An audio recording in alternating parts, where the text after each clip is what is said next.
Welcome to Sis Flicks, the podcast where we won't judge you for talking through the movie. Sis Flicks are the movies you laugh at, yearn for, and overanalyze with your girls, significant others, and now us.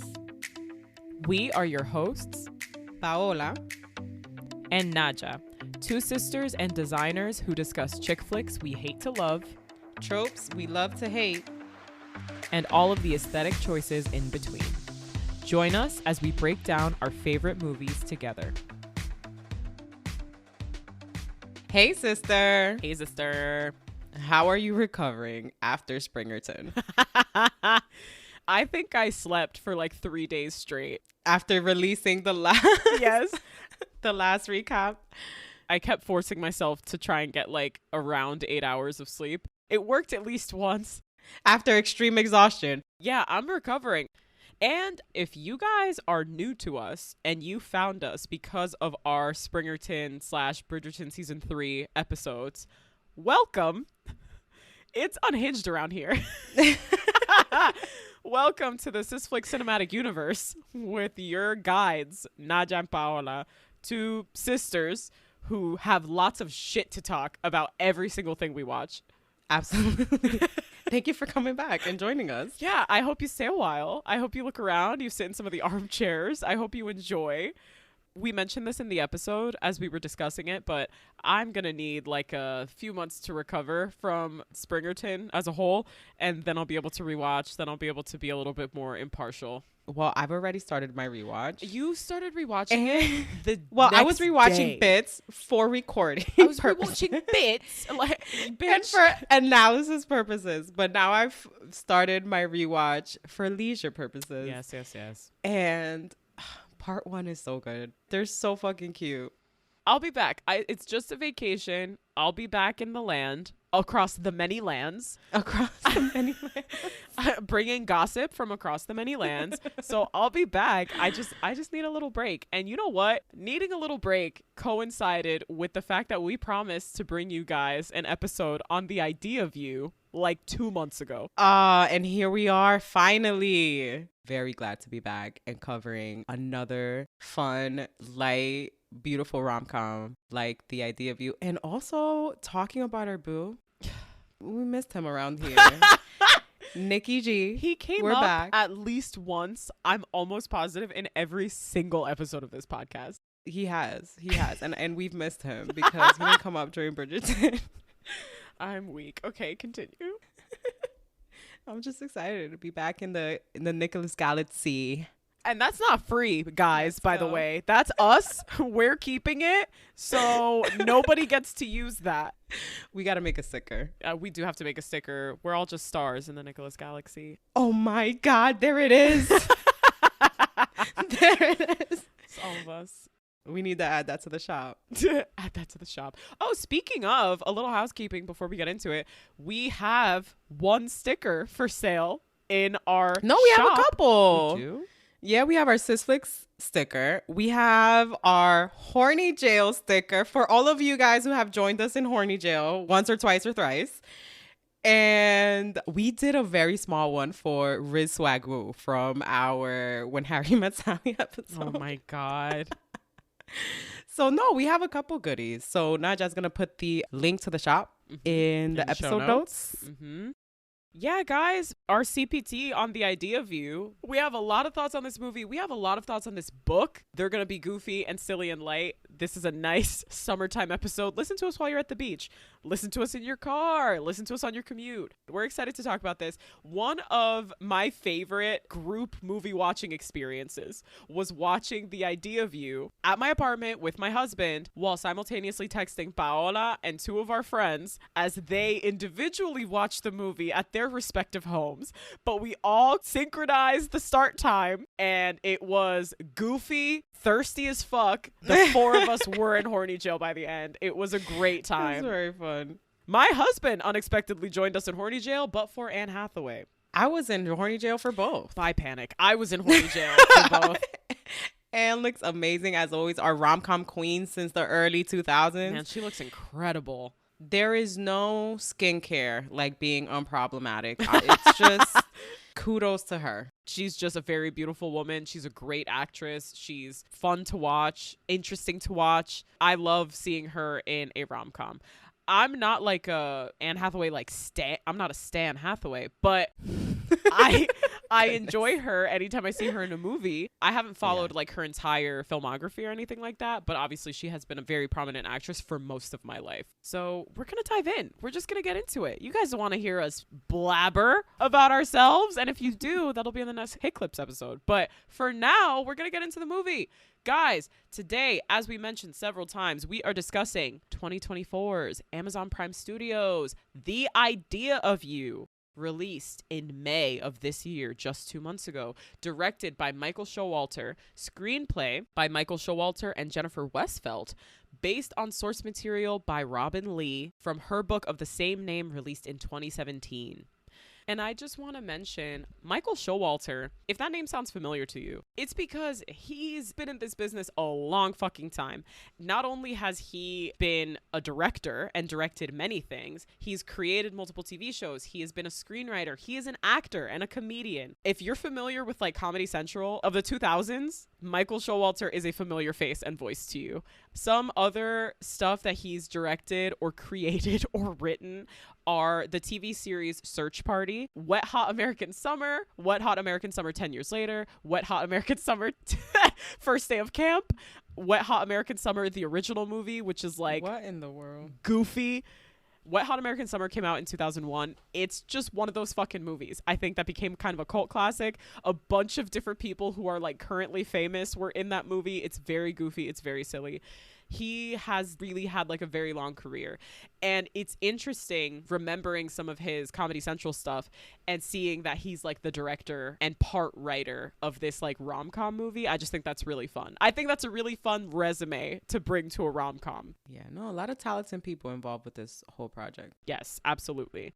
The Idea of You stars Anne Hathaway as Solène Marchand, Nicholas Galitzine as Hayes Campbell, Ella Rubin as Solène's daughter Izzy, Reed Scott as Solène's ex-husband Daniel, and Annie Momolo as Tracy, Solène's best friend.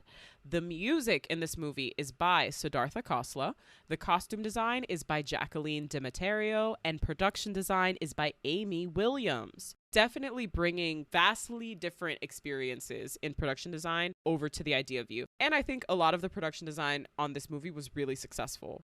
I was a really big fan of the color story throughout the whole movie. We're going to get into it as we're talking about specific scenes, but they use color and art to communicate where Solène's at emotionally throughout the film. So I love how it's consistent throughout the movie.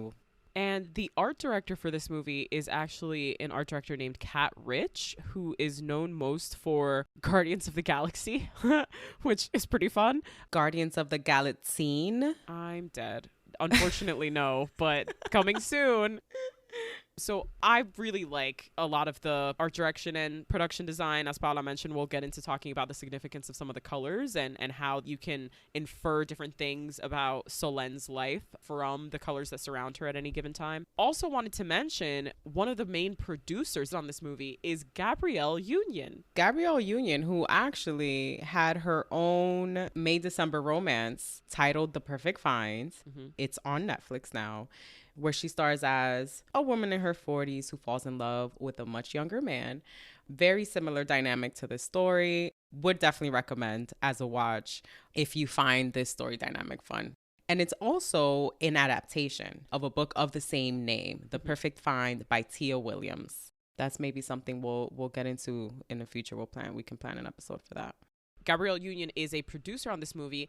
Who else is a producer on this movie? Anne Hathaway. So they definitely had quite a bit of involvement behind the scenes in bringing this movie to life. Right. And did you know that with Anne Hathaway also being the producer of this movie, mm-hmm. she was involved in the casting decisions for the movie. Mm-hmm. And she was casting her love interest. Can you imagine, girl? And guess who she picked, bitch? The same motherfucker I'd picked. Nicholas Galitzine. So basically, what we heard from like several interviews that they've done is that the prompt that the actors auditioning for the lead were given was like, hey, pick a song that you would dance to with Solène and then play it and dance with Anne Hathaway. Try to seduce me to have a dance with you, and right. Who knows how the fuck that went? Like, Do you know what song I don't. I think she talks about it, but I don't remember. I don't know what song he chose. And if there is footage of that audition, I'd love to see it. Yeah, but they had undeniable chemistry. I mean, and she made a great choice. And in a couple of interviews, Anne Hathaway has discussed that she picked up this book during COVID and was like, this story is amazing and I love it. I need it to be a movie and like I want to be in it. Yeah. Which, okay, love that for you, Queen. Very curious about your taste in books. We're going to get into it because we're going to do kind of our ongoing running comparison between plot points in the book, plot points in the movie. We've all been here. We know what this is. And if you haven't been here, welcome. Join us. But this book is not my favorite one that I've ever read, right? Not all books have to be. Not all books have to be. I agree with that. And there are some fundamental issues that I have with the book that don't necessarily carry through to the movie, which is nice. I think that in writing the movie, a few different things were tweaked to make it a little bit more palatable to like wider audiences, which I understand. It took me a very long time to read The Idea of You, which is abnormal for me. I'm usually a pretty fast reader. And one of the reasons that it took me a long time is because, and this is probably the main difference between the book and the movie, the character of Hayes Campbell in the book, who we know to be the primary male love interest, starts out the story at 19 years old. Solène, the main female protagonist, starts out the story at 39. So the age gap in the book is much wider than they portrayed in the movie. And it's not even the fact that the age gap is 20 years. It's the fact that the low end of that 20 years is 19. Right. Somebody fresh out of high school. That was really tough for me to like absorb the rest of the book because it's a romance novel. Like, you know, there are a couple of spicy scenes. There are interactions between them that are tender and interactions between them that are hot. And I always found myself torn when I was reading those parts, just being like, he's 20, because I remember being 20 and not wanting to date 20-year-old guys. When we meet him, he's 20. But when she meets him in the book, she quotes, he couldn't be any older than 19. And so she says this as she's also looking at him and sexualizing his appearance. And so as a reader, I'm like, girl, the fuck? Get your shit together. Why are you looking at this kid like this? You know, and as you learn about him, you realize how grown he is meant to be perceived, where that puts him at a social equal maybe to Solène. And okay, I can see a relationship forming with somebody who you find as an emotional, intellectual equal. However, she never lets you forget that there's this age difference, and therefore you as the reader cannot enjoy the relationship. And a lot of that conflict isn't as present in the movie. And the fundamental difference is that they have taken Hayes' age up 4 or 5 years. So he starts the movie at 24 years old rather than 19. That doesn't feel like it's meant to be a huge difference. But the thing is, it is. That was so much more believable to me. The author does not agree with that change. A lot of the changes that were made to the plot of the movie, the author is not a big fan of, that she's been pretty vocal about in different interviews that she's done. She liked the age difference that they had in the book. It made the story a little bit more salacious. It made their decision making a little bit more conflict heavy and gave the reader, I think, a little bit more, I don't want to say discomfort, but it just heightened the feelings of the reader. Okay, I get that. And something that she herself addresses is that a movie audience is very different from a book's audience or a reading audience. Robinne Lee has actually been an actress for many years. She's been an actress for like around 30 years and has come to writing and being an author after not being featured, I guess, in so many movies and television shows as a woman who's aging. She's an incredibly beautiful woman, and she has been for a very long time. And I think she relates a lot to Solène being like a beautiful, confident woman, but then getting looked at differently just because of like the numerical value of her age. Right, by society. Yes. Previous to this, she was working on a book that she was trying to sell for like 7 years and couldn't get it sold.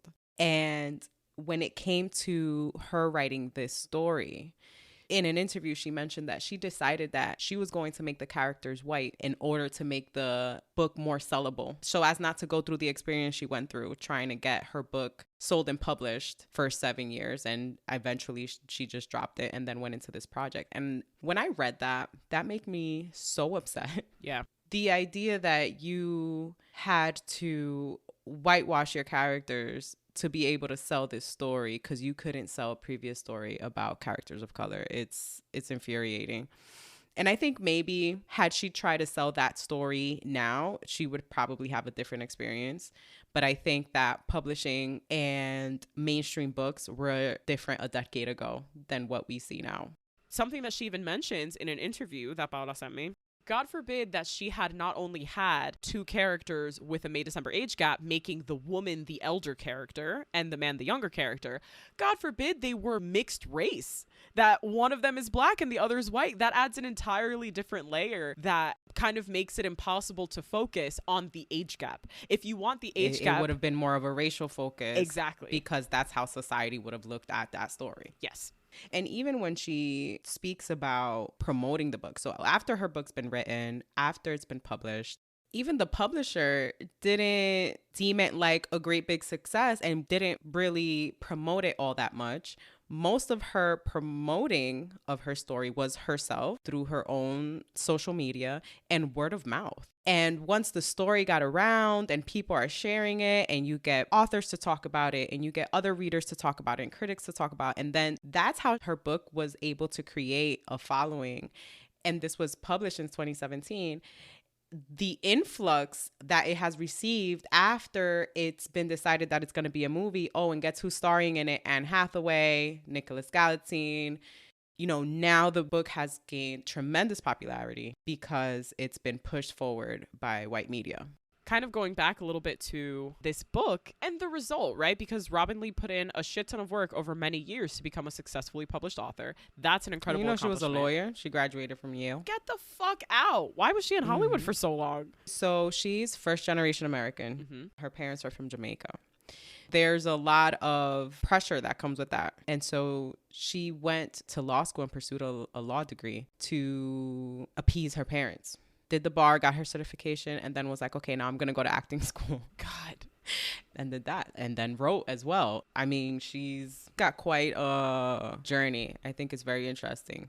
I think there are a lot of things about Robinne Lee as a person and like her trajectory and her story that I find really, really cool and inspiring, and that I think parts of us can relate to a lot. And sometimes when I'm really proud of people and proud of their accomplishments and like I really admire people, I think that makes it a little difficult to critique their work, but I'm going to do a lot of that because that's why you're here. It's why I'm here. That's why we're here. Hey, baby. Did the world need another podcast? No. But like the book is very successful, which is awesome. She's had a ton of success because of it. I think that's great. It's an imperfect work. Like anything is an imperfect work. So I guess to be clear or whatever at the top, we can admire her and her accomplishments and everything that she's been able to do with this story and critique parts of it. Like you can hold both at the same time. And again, as I already said, we will be doing a lot of comparing because the movie does differ significantly from the plot in the book. Just beginning with his age being brought up several years in the movie. Let me just say,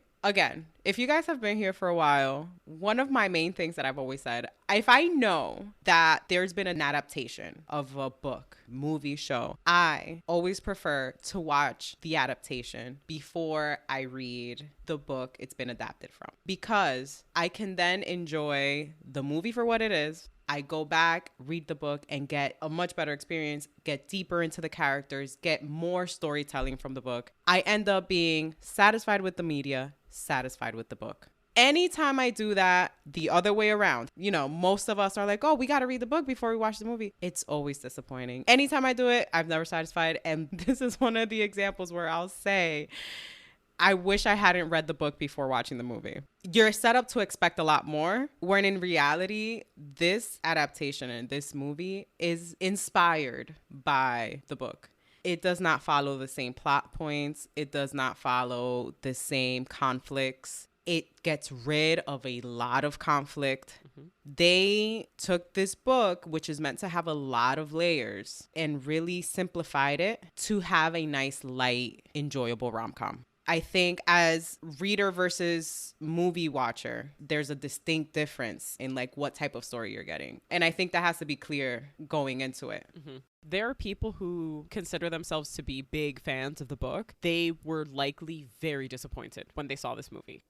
There are people like me who struggled with a lot of parts of the book, saw the movie, and were pleasantly surprised and were like, ooh, put this in the rom-com rotation. Add this in. Oh, yeah, for sure. It's 2007. I'm buying this on DVD. Like, it's that type of movie. It's comforting. It's cute. It's fluffy. It's got a bit of angst and a bit of heat. Overall, totally rom-com formula, rom-com material. Yeah, for sure. And as a rom-com, thoroughly enjoyed it. Yes, agreed. Thoroughly enjoyed it. But after I read the book and saw the movie, I understood her frustrations. Which, again, she has been very straightforward about, I think, in interviews. And, you know, both my sister and I are people who work creative professions. Definitely, we have been in situations where we consider ourselves to be the creator of something that gets changed beyond recognition. And that experience is an incredibly frustrating and disappointing one. And that's privately. Like, that just happens to me in my office at work. But having it happen out in the world in front of people who have consumed the original thing and then see the adaptation be so much different, I can imagine that that is like an incredibly disappointing, frustrating, out-of-body experience. You just have to know that the movie's telling a different story. You really have to regard them that's what separately. it is, yeah. We're going to get into the little teeny tiny premise, but before we do that, Paola's going to hit us with a fucking scorecard. Yes. So scorecard for this movie. This is a very straight love story. You know, a little bit of a game changer for our favorite guardian of the Galitzine. I kept texting Paola that it was weird to see him kiss a woman. Oh. You know what? Any Nicholas Galitzine making out scene is a beautiful one, regardless of gender. I fully believe that. We've seen him play out a romance with multiple genders, and it works every single fucking time. He's great. He can make making out with a lamp look extremely sensual. Like that. And I've mentioned this before. Like, I mentioned this when we discussed Red Wine Royal Blue. I'm positive I've mentioned it since. Paola's had a big crush on Nicholas Galitzine for like years. In September of 2022, she sat me down and we watched Purple Hearts, and she was like, this movie's not good, but I need you to look at that man. And I was like, okay. Like, I was just kind of like, he's fine. He's like just a white guy. And seeing him be in other stuff, he is very talented. He was talented in Purple Hearts. He's a very talented actor. He's funny. Like, he does comedy well. He's obviously like a very talented musician. It's frustrating. It's upsetting. It's annoying. Paola was right. Whatever. Look at that. Whatever. Yes, like we mentioned before, this does have source material. Originally a book by Robinne Lee, published in 2017. Story is by a woman, Robinne Lee. The screenplay is by a male and a female, Michael Showalter and Jennifer Westfeldt. And the movie is also directed by Michael Showalter. And what's the trope, baby? I mean, the obvious trope is May December. Yes. Which is a term that has since been corrupted for me after the movie May December. That Paola really didn't like. But what else? What other tropes do we have here? Falling in love with a pop star, specifically a member of a boy band. Didn't we all dream of that coming up in the 2000s? Let's go.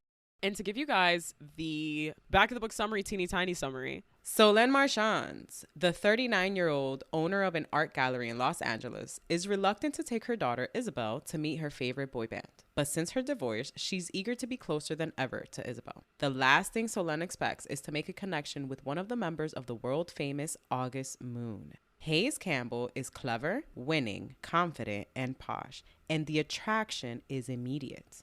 But he is all of 20 years old.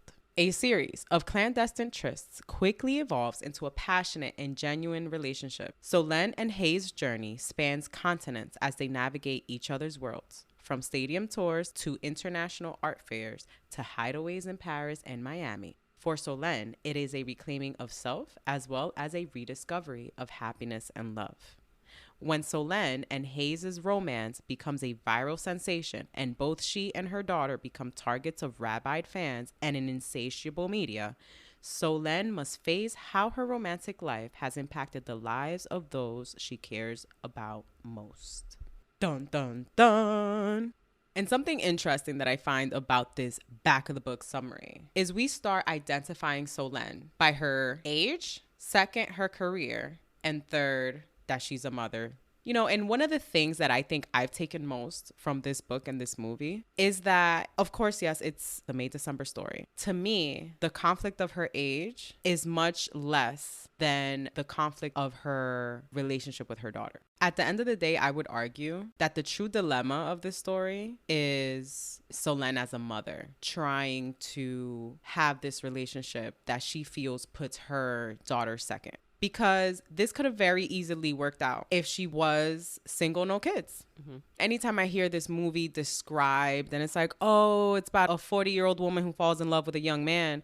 No, this is about a 40-year-old mother who falls in love with a young man and what that means to her and her relationship with her daughter. Yeah. So shall we fucking do this shit? Shall we fucking go? Go. Let's go, girls. Let's do the damn thing. We open on a fucking ad from Amazon Prime. I think this depends on your subscription. It absolutely does, but I'm mad about it because it's new. It's a newer feature that is recent that they're putting ads on fucking everything. The disrespect, Amazon Prime. After you raise your prices. After you raise your prices, and my sister pays money for this service. My sister pays hard-earned money for my subscription. She sure does, and I use it. And you're making me watch a fucking ad? God. Anyway, the movie actually opens on some stunning mountain and beach shots where you can kind of assume is California, playing Maggie Rogers' Leave the Lights On, which is a song about lovers returning to each other. So we can look at that as a big fun foreshadow. We cut to a gorgeous and modest bungalow home. You can tell me if I'm right or if I'm wrong. Also in what we assume is California, where Anne Hathaway, who we do not know yet, seems to be packing for something inside. Yes, this is indeed a bungalow constructed in the craftsman style. And this home just has the most beautiful eclectic mix of decor styles with an overall kind of like mid-century flavor and just a lot of art and bold color everywhere. Specifically, you're going to see this throughout her home. You're going to see this on Solène. Blue. Blue is her color. You're introduced to her in blue. That is her color. She is mellow. She is chill, comfortable with her life. That's what that communicates to me.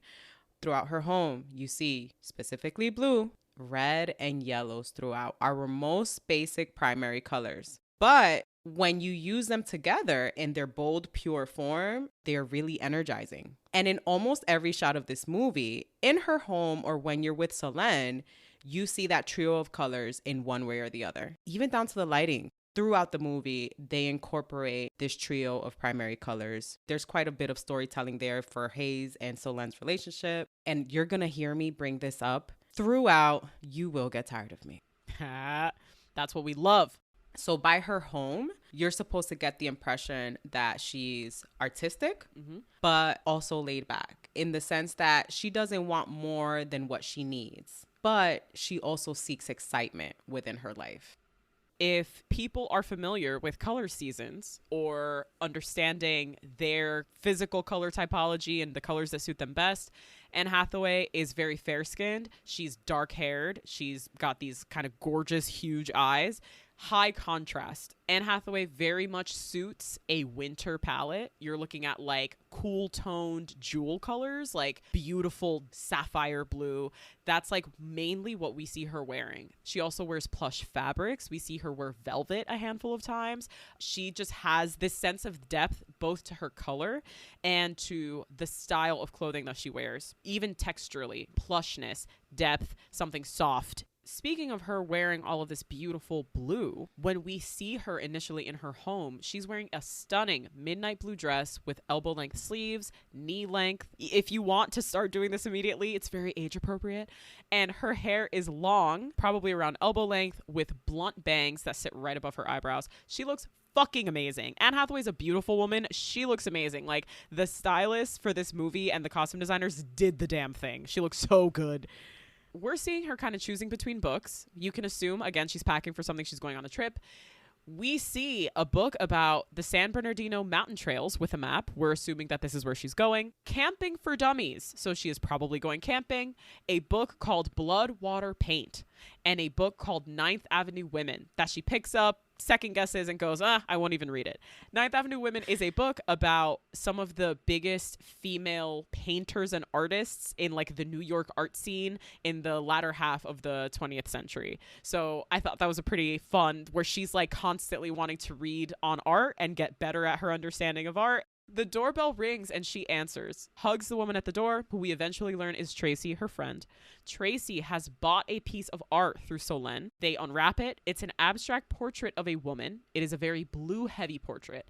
And Tracy is excited to pick it up. We can also see this as like a little teeny tiny bit of contextualizing kind of for Solène's story. The blue, the woman, the figure. Absolutely. Tying a lot of that together. Solène starts sharing casually with her friend that her ex-husband Daniel has bought their daughter Izzy a VIP all-access pass to a quote-unquote August Moon meet and greet that takes place at Coachella. So, pause. Those of us who are living alive in the real world 2024, Coachella is a huge music festival, happens every year over the course of 2 weekends out in California in the middle of the fucking desert. Biggest artists in the world perform there. It's massive. It's probably the most well-known North American music festival. For the purposes of the movie, it makes sense that if you're going to be doing an all-access meet and greet, your daughter and her friends, it's going to be at an event that's like Coachella. However, in the book, I would say we've already hit on the biggest difference, which is Hayes' age. The second biggest difference is Izzy's age. In the book, Izzy is 12, 13. In the movie, Izzy is 16, 17. That makes a huge difference. That changes completely the level of conflict. And I will explain why briefly. We'll get into this a little bit more, I think, at the end when we're kind of doing more of a wrap-up discussion. If we're kind of comparing August Moon boy band supremacy to like One Direction boy band supremacy, right? Because that's the main comparison that you see. The band in the book, August Moon, is very, very similar to One Direction in real life. One Direction was like slightly just enough after my time that I didn't really get into them when I was a teenager. Kids a couple years younger than me were very, very into One Direction. So 5 boys kind of brought together by Simon Cowell and like X Factor or whatever, or Britain's Got Talent or some shit like that, brought together on a TV show and became like the most famous pop stars for like a very long time. I want to say 5 or 6 years. They really had like a chokehold on pop music, and it's gone on to spawn like 5 different solo music careers of varying levels of success. Top success being Harry Styles. Harry Styles, baby. Harry Styles, who a lot of people believe that Hayes Campbell is kind of based on their dynamic in the group. Some of his styling is very on the nose. Tattoos. for Harry Styles. In the book, Izzy is significantly younger, so she starts out the book being 12. Her father has done kind of the same thing. He has bought her a ticket to a meet and greet, except the meet and greet happens to be at an August Moon stadium show at a huge like Las Vegas stadium residency casino shit, where it's this massive show, and 12-year-old Izzy is taking 2 of her friends with her. Her father was meant to go, bails at the last minute because he has a work event, and Solène goes instead. It starts out kind of resentful of like, fuck Daniel, I can't believe he's making me do this. This is a thing that he's supposed to specifically do with his daughter. She's supposed to be spending time with her dad. I'm supposed to have the weekend to myself, and fucking here I am in Vegas. That's kind of how the book begins. What we see for the movie, Izzy is 16. She's also going to Coachella with her friends, which if you're a kid that grew up in California of a certain socioeconomic level, that's something that makes sense to you. And that's something that is like pretty normal and average. The meet and greet is kind of like, okay, that ties it back to the August Moon thing. When we talk to Izzy in the movie, she's kind of like, I mean, I was into August Moon when I was like a kid. They're fine. 7th grade. I'm not really into them right now, but like, okay, Right. Thanks, Dad. So this lets you know that her dad's not really in touch with what her interests are at the moment. Yep. Which, I mean, Sounds like a dad. sounds like a dad who's out of touch with his daughter and hasn't been involved with his daughter's life after she was of a certain age. After she was 12, 13. the same thing happens where Anne Hathaway's character, Selene, is kind of forced to pick up her husband's slack, become the chaperone of her daughter and her daughter's friends as they go out to Coachella. Can we talk about how Izzy looked like she's 25? Izzy literally is 25. I mean, and I don't want to listen. The girl who plays Izzy, Ella Rubin, cool as fuck. In the movie, she's fucking great. I loved her character. I thought she did the part so well. In no universe is that bitch 17. That is Euphoria ages. Yeah, for sure. Like, wild. Definitely. And something that I wanted to point out, again, you're going to get tired of me when I'm talking about the color story here. When we're introduced to Izzy, Solene's in that blue dress. We get like a walkthrough through her home when she's like letting her friend in or whatever. Mm-hmm. And we see all the array of color, mostly blue, with accents of red and yellow. Izzy in the room, we're introduced to her wearing yellow. And we see her wearing yellow in other shots throughout the movie, letting us know this is Selene's sun and moon, shining star. Izzy makes her happy. Izzy is her North Star, if you will. Throughout the story, even in the book, any moral decision she makes, she has Izzy in mind. Everything she does and decides to do is always contingent on Izzy. Yeah. I love that. I love that insight. That's really good. We meet Izzy's two best friends, Zeke and Georgia. Zeke and Georgia are also going with her to Coachella. How much fucking money does Daniel make? I don't know. Daniel and his new wife/partner, Ava, we're going to learn more about Ava, are taking the kids while Selene goes on a solo camping trip. So that explains all the books we just saw her packing. It's very Cheryl Strayed of her. And she wants to have a little me time, process the last 20 years. And you're like, ooh! On this one camping trip. That's a lot of pressure for the camping trip. If I'm that camping trip, I'm stressed out. Oh, you're like, damn, you're sweating, okay? You can tell that the dissolution of her marriage and her current life is newer to her than we might think it is. What if I could be the sort of person that goes camping by herself? Selene says. Yeah, I think this says a lot about her character when she says this to her friend, because her friend's like, wait, you're doing what? Yeah. And she's like, yeah, well, what if I can be this person? So that lets us know that first, she's doing this for the first time. Remember that book, Camping for Dummies?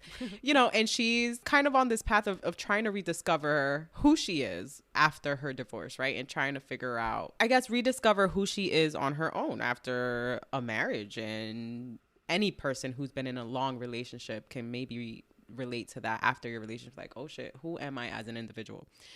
Something that we see just in these brief interactions is that Selene and Izzy clearly have a really open and friendly relationship. And we also kind of hear an offhanded comment from Selene's friend Tracy that she's insisting on throwing her a 40th birthday party. Exposition right here, baby. This is where we're establishing Selene's age. We're establishing her relationship with her daughter. We're establishing the fact that she is unmarried and single and figuring that shit out. And that she doesn't want to party. Doesn't want to date because Tracy's like, I'm going to set you up. I'm going to throw you a party. Selene's like, no, don't do that. And we've also established her profession. She's a gallerist because she has set up this painting for her friend Tracy to pick up. Great exposition done by the movie, by the way. Really good, honestly, because exposition, I feel like that's one of the hardest things to nail, because sometimes you'll have a character standing in front of the screen, or in front of the camera rather, just being like, we've been best friends for 10 years. It's like, no. Show me in a different way. Tell me in a different way. Now we're getting all of these snippets that you can piece together that have fed you information about Selene without making you feel like you just read it off a PowerPoint slide. And that's good Or somebody writing. Just said it to you. Exactly. That is good writing. I love that shit. Izzy asks, Mom, are you okay? In a life way. Text me if you're feeling lonely. Are you happy? Aww. Because she cares a lot about her mom. And so this kind of further feeds the information you have about them and their relationship. She packs everyone up into her car. She's going to drop the kids off at Daniel's house. August Moon comes on while they're in the car. That's the meet and greet they have tickets to.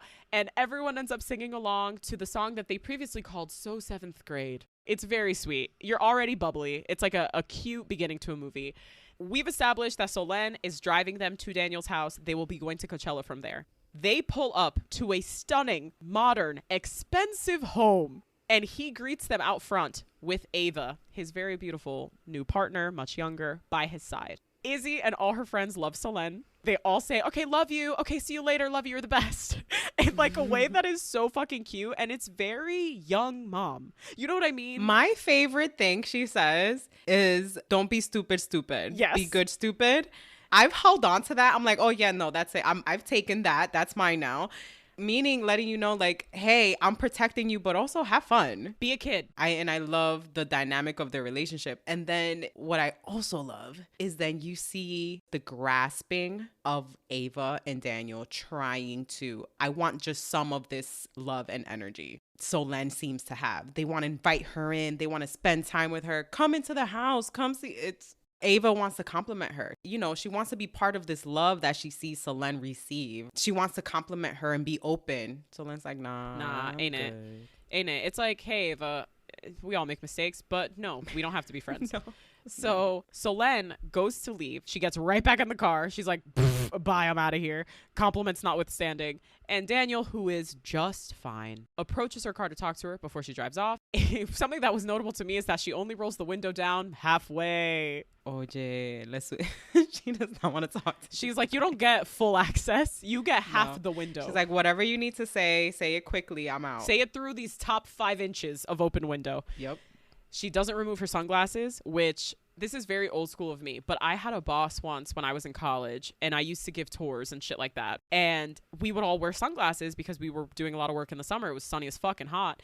He would say, no matter how sunny it is, when you want to talk to somebody in a formal way and hold eye contact with them, it's important to take your sunglasses off because them seeing your eyes is a different level of connection than you just offhandedly saying something and keeping your sunglasses on. I have always kind of remembered that in the back of my mind. And so watching this, I'm like, that bitch did not want to fucking talk to him. She's like, the sunglasses, the shades stay on. These are my hater blockers, okay? And Daniel is just kind of like, hey, me and Ava want to have you over for dinner. Do you want to do stuff with us? Do you want to go golfing? Do you want to hang out? She can teach you how to play pickleball. And Solenn's like, I'm so fine. Thank you, but I'm good. I need to go. We see Solenn back at her house after leaving Daniel's, dropping the kids off, in the mirror where she's kind of taking off the day. We think she's removing her makeup. She's starting to get changed to go out for her camping trip.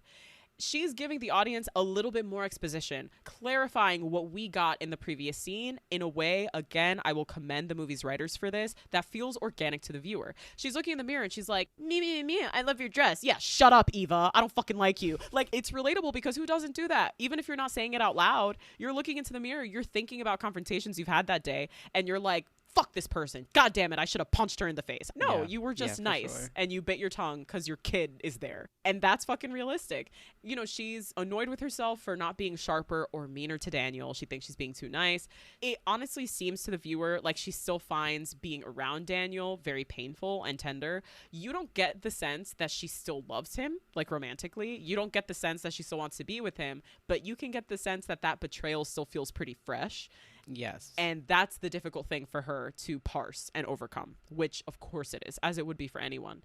And it's a very human moment for Solenn, who is stunning, very emotive, so much in her face. And the thing is, gonna bring this up again, I'm the book police. I kept referring to Solenn in the book as cold. The amount of dialogue Solenn has in the book can fill up like 3 pages. Like, she speaks very short sentences and she speaks very seldomly. And the whole vibe you get off of Solenn is like Upper East Side wife, Chardonnay, and pills. Except instead she's in California. LA. Exactly. Instead she's in LA. Not like Chardonnay and pills in frazzled and like uncomposed. No. Chardonnay and like pills. She wants to be unbothered. She's incredibly unbothered. Everything's calm. Everything's on the same level. That is the way that I read Solenn. And very composed, even physically, right? Very crisp. She's always dressed to the nines. Her makeup is always done. She's always looking hot. And if you don't know that Solenn is looking hot, don't worry. She will remind you. She will tell you, I looked hot. She will tell you, I look so good. much better than all of these other people around me. And so Anne Hathaway reads as so much more relatable and so much more human than Solenn in the book, in a way that I liked, but I could understand if there are people who are not fans. I'm not sure that Solenn in the book would have translated on screen as someone you would find likable or sympathetic. Yeah, I you agree. would have just been like, all right, girl. I agree. Anne Hathaway, Solenn, now she's done unreadying herself, packing her shit up into the back of her Subaru. So that's another significant difference. Book Solenn would never. Book Solenn would fucking never. Book Solenn would not go camping. She would go on like a trip to France, or she would go like to a tropical locale, and she would never be driving a fucking Subaru. But me, Miss 30-year-old woman USA, I'm watching Anne Hathaway in this movie and I'm like, amazing, relatable queen. Love her. So she's outside of her home. She's finishing packing up her car. Daniel pulls up right outside of her house with a full car and is basically like, oh, fuck, I'm an important businessman. I can't go to Coachella. And Solenn is like, what the fuck, my dude? Get your fucking new wife to take them to Coachella if you can't. He's like, what do you mean she's coming with me? Of course she is. Solenn, come on. I owe you. I'll owe you a big one. I'm being a terrible father, but I owe you huge. Just take them to Coachella. And Solenn, of course, is like looking at her daughter's fucking shining Coachella-ready face. And this is the first instance where we see her sacrificing herself and her experiences for the sake of her daughter and her experiences. Yep. You know, she loves her daughter, so she's like, fucking fine. I'm pissed. We see Solenn. She is wearing a denim or chambray button-down tie-dye oversized shirt that is half light blue, half this like sapphire blue, over some olive green cargo shorts and a pair of sandals. No makeup, a sun hat. She's incredibly chill and low-key. This is what this bitch was gonna wear that night while she was reading her fucking camping books, okay? The kids pile into the car. She drives them to Coachella, and they're having a nice time in the car. It's cute, but she drives them out there. They immediately split off from her. The second they get onto the festival grounds, they're like, oh, fuck, we still have time to make this one artist set. We'll meet you at the meet and greet, bye. And they're clearly not prioritizing that. Solenn is like, I don't want to be at a fucking music festival, but you know what? There's a VIP section. The VIP section is probably air conditioned, so I can make it. She goes into the VIP tent to just wait for the meet and greet, right? What else is she gonna do? She starts talking to a weird fucking mom. I mean, she's a thirsty moonhead, I guess. You know, where she starts off like, you know, who's your favorite, I mean, your daughter, quote unquote, favorite boy in this boy band? And it's like, okay, knowing like the ages they have to be can be a little creepy, but let me just say, my mom definitely had her favorite Backstreet Boy. That's so when funny. we were 12 and 13, fangirling over the Backstreet Boys. I think she was doing that to humor us. Right. I don't know that she would sit around with her girlfriends like, so Howie D, huh? Like, oh my God, I remembered it was Howie. In the movie, the band members are in their mid-20s, so this isn't meant to be as cringy as it would have been in the book. Where the youngest band member is like barely 18. Yeah. Like, I think one of the boys might be 17 or 18 at the start of the novel. Like, no. It's like inexcusable. So them aging up the band members when you're looking at them interacting in real life. Makes everyone a little bit better in this whole movie. Absolutely it does. Solenn is kind of like uncomfortable because she's like, this lady's fucking weird. And she's going around the VIP tent. She's like, where is there a bathroom? Like, I've got 20 minutes until this meet and greet. Like, can I pee? Some distracted festival employee just points at random in the direction of a bunch of trailers that are unmarked. And Solenn is like, oh, that one? Cool, great. And there's no security. No security. The security, I don't know what they're doing. They're on lunch. Solenn walks up to a random trailer door and goes, yeah, nice. This is the VIP bathroom. I am a person who, at one point in my life, attended many, many music festivals. And I will say, yes, if you are at a music festival and you either have like a special access pass or you're a VIP pass holder, you have access to way nicer bathrooms than everybody else. And the bathrooms often look like trailers rather than porta potties, etc., because they have air conditioning, real sinks, real toilets, etc. So I'm going to give her a pass. She walks in. It looks like a fucking dressing room, but I guess she's like, oh, the bathroom's in here. The bathrooms are nice. She goes to open the door and we hear a male voice from inside go, like someone's in here. And she's like, oh, okay. And just stands there waiting because it's a bathroom, baby. I'll wait in line. He opens the door. Guess who it is, girls? It's Nicholas Galitzine.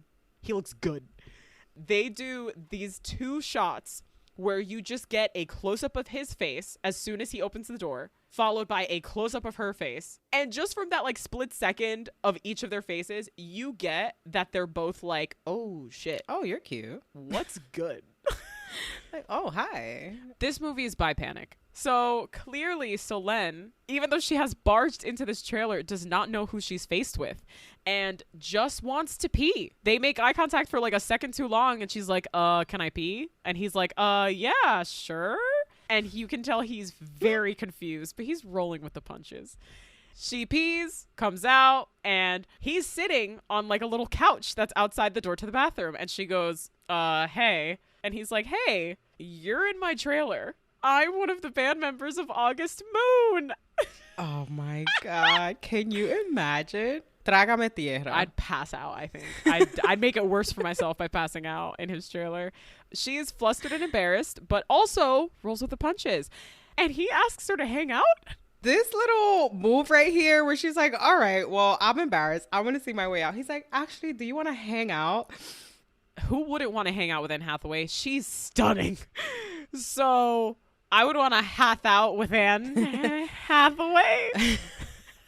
I would like to hath it out with Anne Hath Hathaway. it out. I'm dead. We're going to hath it out. Through casual conversation, she reveals that she's actually going to go to the August Moon meet and greet with her adolescent daughter because my daughter's father was supposed to bring her and couldn't, so now I'm here. Wait. So her father, not your husband. Sir. Woo! No, baby, he is not my husband. Actually, I have no husband. I've never been married. I've never been married. Ryan's sitting next to me. I'm like, I've never been married. I'm so single. She's like, what daughter? I came to this meet and greet alone. She's busy.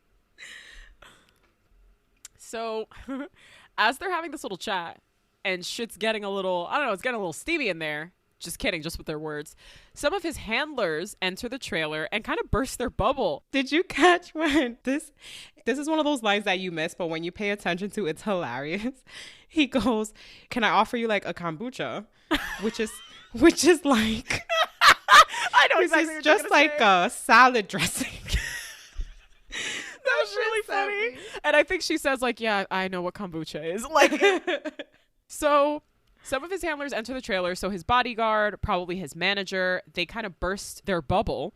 His manager actually asks him like, hey, do you need help getting dressed? And he quickly looks at Solène and he's like, no, I don't need help getting dressed. I'm a big boy. And Solène is clearly like, oh my God, what have I done? As his handlers leave, his bodyguard leaves, he's kind of like, yeah, you know, I'm going to get ready to like go on stage kind of soon. Solène is like, yeah, I think I'm gonna go meet with my daughter. Like, I'm just gonna go. Like, I'll see you, I guess, at this fucking meet and greet. God damn it. And she runs out of the trailer and she's like, oh my God, what an experience. What a 39-year-old experience, Solène. She waits for her daughter, Izzy, in the meet and greet area of the VIP tent. Her daughter and her daughter's friends come running back into the tent because they were at a different show, at a different set, and they're like, Mom, I'm so sorry. The other show was just so good, and I don't want to be at this fucking meet and greet. Why do I have to be here? Why do I have to be here? As Solène's group is finally in line for the meet and greet, interacting with the members of August Moon, of course, the first one they come upon is Hayes. Hayes, who is pointedly trying to fish around for more information about Solène that she is not giving him because she's a dignified woman. He finally gets her name from one of Izzy's friends, and the same friend loudly says she owns a gallery in Silver Lake. MVP. MVP of the meet and greet. That fucking friend knew what he was doing. And we stand. He sensed the vibes and was like, oh, and by the way, Solène Marchand. And he goes, Solène, is that French? And she goes, yeah, French grandparents. So minor difference. In the book, a huge part of Solène's identity is that she is French. She's first generation American. Her parents are incredibly French, studied art because her parents were huge into art and academia. She speaks French with her daughter. She speaks French with her parents. Which also plays into her personality. Yes. She attributes a lot of herself to, quote unquote, being French. Exactly. And I wonder why they felt they needed to get rid of that or like water that down for the movie. We also meet the other band members of August Moon, right? So it is a group of 5, of whom Hayes Campbell is one. We've got Oliver, Rory, the other 2 after that. Oliver, in the book, is positioned kind of as Hayes' biggest antagonist because they're supposed to be kind of childhood best friends, but they're constantly kind of nipping at each other. So Oliver is never supposed to be just like normal, cool friend. In the movie, for the 35 seconds he's on screen, they just make him an asshole. Yeah. He just says shitty stuff while he's on screen. He very rarely does anything that forwards the plot. He just provokes. No, yes. He just provokes. The band members, I mean, they're fine. And there's an entire, listen, y'all, Amazon was like, you're not going to catch this marketing team slipping, okay? They made an August Moon Instagram page. My goodness. There's an August Moon TikTok page. They have videos and content that they like regularly post to these pages that are all just like extra content that they didn't include in the movie. And the other guys that are in August Moon outside of Hayes Campbell, they're fine. They have distinct personalities in the book, and you obviously learn more about them individually in the book, but they're there not doing anything. Yeah, they obviously very much wanted Nicholas Galitzine to stand out in this band. Something that becomes a little bit of a joke in the movie is that Izzy has historically had a crush on this one band member. That band member turns out to be a character named Rory. In the book, one of the bonus fun conflicts is that Solenne's preteen daughter's big crush is Hayes. Like, that is the love of her life, which heightens this conflict. There's an extent to which in the book, you're like, oh, her daughter's dramatic. She's just 12. Yeah, no, it's a lot easier to invalidate like a 12-year-old's crush. But they needed a daughter to be very supportive in this movie, in which she was. I do understand them eliminating that, and I'm kind of glad they did. Yeah, that would have got messy. Exactly. That would have been the most difficult part to translate into the movie from the book. They stay talking to Solène and Izzy and her friends for a touch too long, because then there comes the band manager. They're getting rushed away so that they can go to the big Coachella headlining set of August Moon. The songs are fine. They're fun and poppy. You know, if you're a big pop fan, you can enjoy these songs. One of their songs rips off the riff from Roxanne by The Police. Another one of their songs has the same opening as Say So by Doja Cat. And they're dancing. It's not it. It's not it, love. The dance is not it. Growing up and watching NSYNC, you're like, what are they doing? NSYNC and the Backstreet Boys did not run so that these motherfuckers could walk. Okay? There's no popping and locking? There's not a shred of popping and locking. AJ McLean humping the stage. Are we not doing that these days, girls? What's happening? What happens to asking your boys, am I sexual? And they say, yeah. Yeah. The boy bands are not the same, is what I'm saying. They're not what they used to be. But fine, it's a movie and I'll take it. This is more later 2000s bands. Stop it. I can see that. I'm hurt. I'm wounded.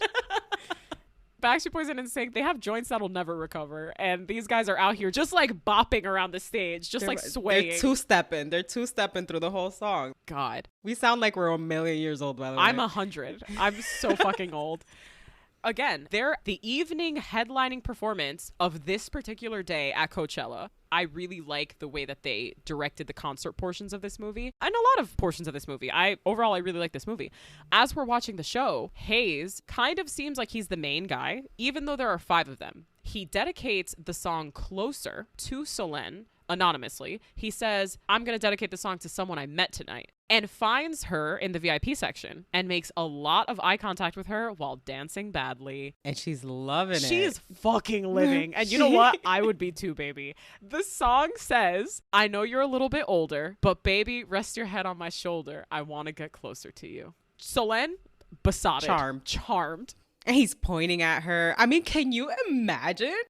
So, after Coachella, we see Solène's friend Tracy has thrown her a 40th birthday party. She has also invited a bunch of single men to flirt with her or hit on her. We love someone who's looking out for you, who's like, hey, I think you need to get laid. Like, I don't know. We just love friends. One of them is named Todd. And you know what? Justice for Todd. Aw, tag yourself. I'm Todd. Because he does say, I would like to take you out next week to go to a restaurant for a meal of food. Fucking Todd. Relatable king. Everyone else sucks or is incredibly creepy or is fucking cheating on their wife. There's another guy who, when Solène asks if he has children, he shows her a picture of his turtle. And I don't mean a penis. Not the good turtle. Nope. Yeah, no. I mean literally a turtle. Is there a good turtle? I don't know. A dick? What is that? Uncut penis? I'm so sorry. Okay. So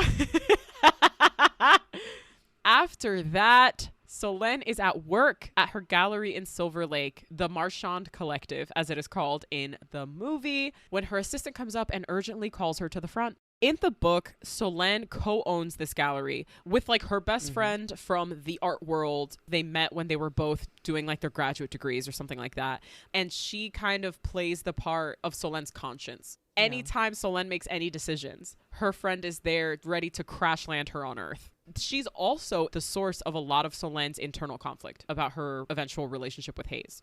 Solène in the movie seems to own this on her own, doesn't have anyone to answer to with regard to her business, and that gives her a lot more freedom in some of the decisions that she makes as the movie goes on. If you haven't read the book, keep that in mind for a minute. So her assistant comes and calls her urgently to the front because they have someone very important. Who's there is Hayes fucking Campbell. This is the definition of if he wanted to, he would. I'm dead. That's it. He is wearing a very confusing outfit. I mean, would it look good on me? I think I could make it work, but it is confusing. He's wearing like a fluffy cardigan in blues, different shades of blue, and this like Japan style balloon pant, like these like barrel pants. And he's wearing a baseball cap, white t-shirt, like he's kind of doing the celebrity off duty type of thing. Through a little bit of conversation between Hayes and Solène, where she's pretty much like, what the fuck are you doing here? And he's like, oh, you have an art gallery. I just wanted to come by your art gallery. I need some art. I've heard of art before. Okay, honey. He buys all of the art in this modest gallery just to like spend time with her. I think he's trying to impress her though, because he also doesn't seem to know anything about art. And even when she tries to like explain certain pieces, he's like clearly not paying attention. He's just like, okay, head empty, staring at Solène's face. It's funny because in the book, baby, you know what this podcast is. In the book, even though he's younger than the numerical age that he has in the movie, that Hayes is portrayed to be very schmoozy, very nonchalant. He's also like worldly. Not only is he posh and British, but he's like very smart and he speaks other languages and has a pretty decent understanding of art. He just has a lot of worldliness that is supposed to make you second guess his age. Yeah. The device of that in the book is supposed to make you be like, well, I guess he's not like most 19-year-olds. Whereas in the movie, this Hayes is kind of sheepish. 20, Nadja, 20. In the movie, Hayes is like sheepish and cute, where he's just kind of like, hey, you have an art gallery and I just thought I'd come here and say hi. Like it's sweet, but it is not schmoozy. It's not self-assured. He doesn't even come across as like particularly confident or arrogant, which I would say that Hayes in the book absolutely does. Hayes in the book never doubts that she's gonna fuck him. Yeah, he's very much expecting it the whole time. Hayes in the movie is like a simp from moment one, and that's how we like our men. As they're at the gallery and he's kind of picking up all this different art, she calls him out and she's like, hey, you're buying all of this art that's made with like a lot of time and care and energy, and you don't know anything about it. Like, this is a game to you. It's like you're picking apples. For the record, you have never seen me buy apples before, and it's fucked up. That line, I found that shit so funny. So goofy. Now that he's decided to buy every fucking piece of artwork in the entire fucking gallery, he asks to see more art. And Solène is like, there's no other art. You cleaned out my fucking gallery. What am I supposed to show you? He was like, I guess I'll have to go around and find some other galleries. She drives him in her Subaru to this warehouse that is in Glendale, California, to show him more pieces that are made by a couple of her artist friends who also provide art for her gallery, her collective. We're introduced to the infamous painting, Unclose Me. It's not my favorite. Paola, what are your thoughts on the painting, Unclose Me? You know, it's colorful and it looks like something straight out of like a biology book, but it makes Solène feel everything. And that's what matters. What sticks out to me about the painting is the array of colors, right? It's like her life is expanding. This expansion of color, I'm feeling everything. I'm not just feeling blue. I'm not just feeling yellow. I'm not just feeling red. He asks her a bunch of questions about herself as she is kind of deliberately trying to avoid getting very personal. Like, she's just kind of showing him around the space. She has a velvet blazer on that when they get into the warehouse, she takes off, revealing that she's wearing like a strapless, like tube style top or tube dress, also in blue. It's kind of like shedding some of those layers puts them in a very intimate space. And he's just asking her, like, you know, what got you into art? Kind of what's your life story? And she tells him, this is what I went to college for. And then when I was young, I met Daniel. And then I had Isabel when I was young. And like, kind of established all of that around the same time. She's like, why are you asking me all this? And he's like, I just find you like interesting and like hot or whatever. And these are the moments where it's like Hayes is very sheepish. He's like, I just want to get to know you better. Baby, I just want to get closer to you. You can tell that she's caught off guard. Obviously, she knows that he finds her attractive, but she's a little caught off guard and flattered. And I think a little flustered. Doesn't really know how to proceed. He keeps finding ways to prolong this appointment. And he's like, well, why don't we go get something to eat? I'm hungry. Aren't you hungry? Let's go get food. And she's like, oh, there's this really great restaurant. And then he kind of like gives a weird look where you're forced to remember that he's a celebrity and he can't just pop into a really great restaurant. Once she remembers how much that would compromise his privacy, she's like, all right, well, let's just go to my house. I'll make you a sandwich. Bitch, if you don't order a fucking pizza, what are we doing? How confident do you have to be to invite a celebrity to your house to make them a sandwich, though? Like, how confident are you in your sandwich making? The way I don't let my friends come into my home unannounced, I'm stunned. I'm shocked. Like, I'm awed. Wow. I'm appalled. In the book, he like explicitly invites her out to lunch. She goes to the lobby of this fancy hotel where you can assume that they deal with lots of celebrities and there's like pretty decent discretion with the staff. That's where they're both pretty much like, yeah, so this shit is happening. So you're coming upstairs. That's what I'm Fucking gathering from this. Wild. So Len drives him out to her house because she's like, hey, it's private there. She walks in, kind of like sniffs the air and goes, oh, fuck, I think my fridge is broken again. Okay, when I say there are a couple things from the movie, because overall, I really liked this movie just as like a fun rom-com. And so far, I think they've done a really good job with exposition and with providing kind of character depth to Solène specifically. I didn't need this. She could have gone home and ordered takeout and they would have had the same interactions that they end up having and that we appreciate as the audience.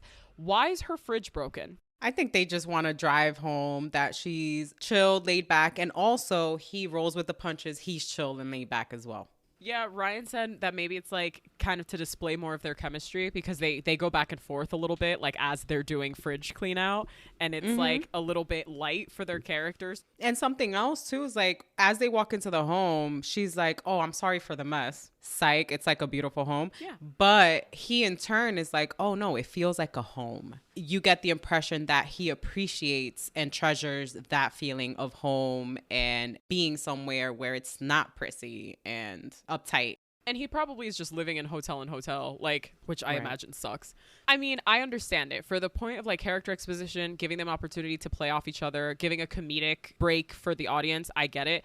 I hated this scene. I really wish she had just ordered Chipotle. Like, let's, we're getting ambitious. Okay.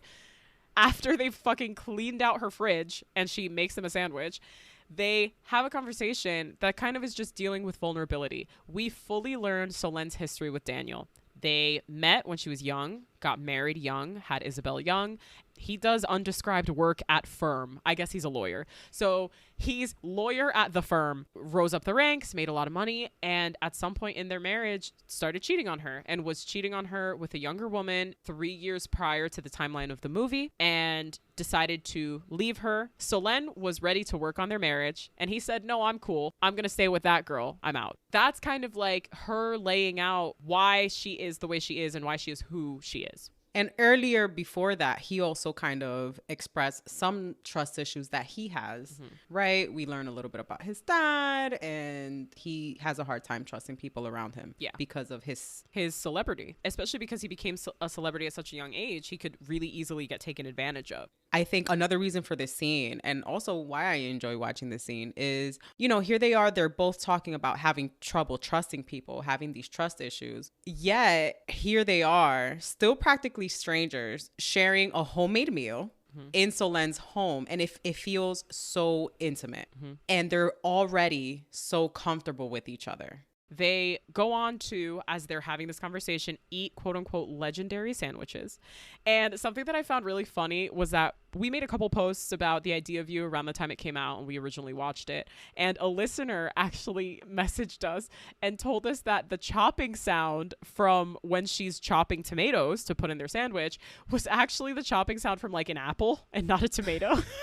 Hey, it could have been a very crispy tomato. I'm dead. I hate your guts. You don't know. Their little bubble is interrupted when Solène gets up to answer a phone call, and Hayes actually steps over into her living room where she keeps a small upright piano, and he starts softly playing, and it's incredibly hot. Solène comes back, asks him what he was playing. They chat a little bit, and then Paola, what does he do?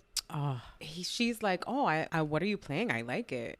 The camera pans down and they're already caressing hands. And my guy goes for the thigh grab. Hot. There was a chemical reaction somewhere in my brain to this thigh grab. And he stands up. He's a whole head above her. Pulls her in. Hot. The height difference is super satisfying. I'm sorry. That was like the most unattractive laugh. I'm so sorry. And then they both go in for a kiss. Amazing kiss, by the way. Good kiss. I mean, Anne Hathaway, Nicholas Galitzine. You got 2 sets of pillowy lips kissing right there. Nobody has to compensate for a lack of lip. I'll kiss Anne Hathaway today.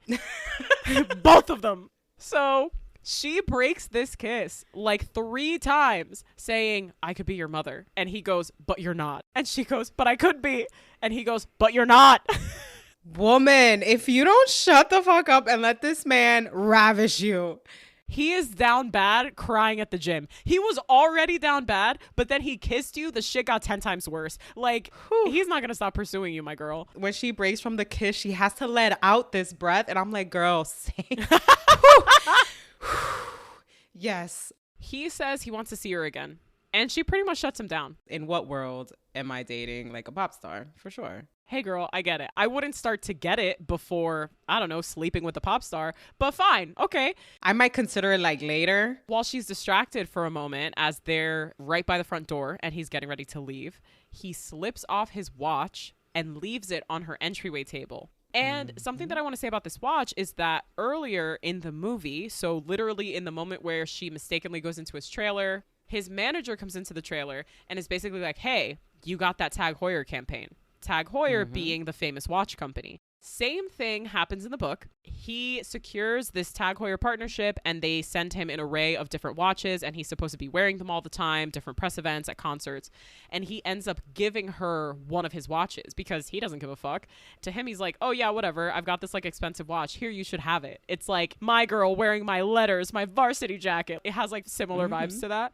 He slips off this watch, leaves it inconspicuously on the table. He walks out and gets into his car approximately 4 business seconds before Solen's daughter Izzy arrives at the door, fully within view. And this girl has noticed nothing. She was on her phone. She probably was looking down on her phone. She didn't look up until she was in front of her It's door. why we're not seeing any pop stars anymore, because we're always on our phones. Something I want to mention about the watch. I think it's meant to symbolize their time together. Time is so significant for them. And the fact that he gets approved for this Tag Heuer campaign and receives the watch on the same day that he met Solen, it becomes this thing that they exchange back and forth right through to the end of the movie, I think is significant. The watch thing to me was like superfluous. I was just like, oh, watch campaign, whatever. But I like looking at that as a symbol of like literally time, because of course that's what it would be. It's an obvious symbolism of time, but specifically it signals their time together.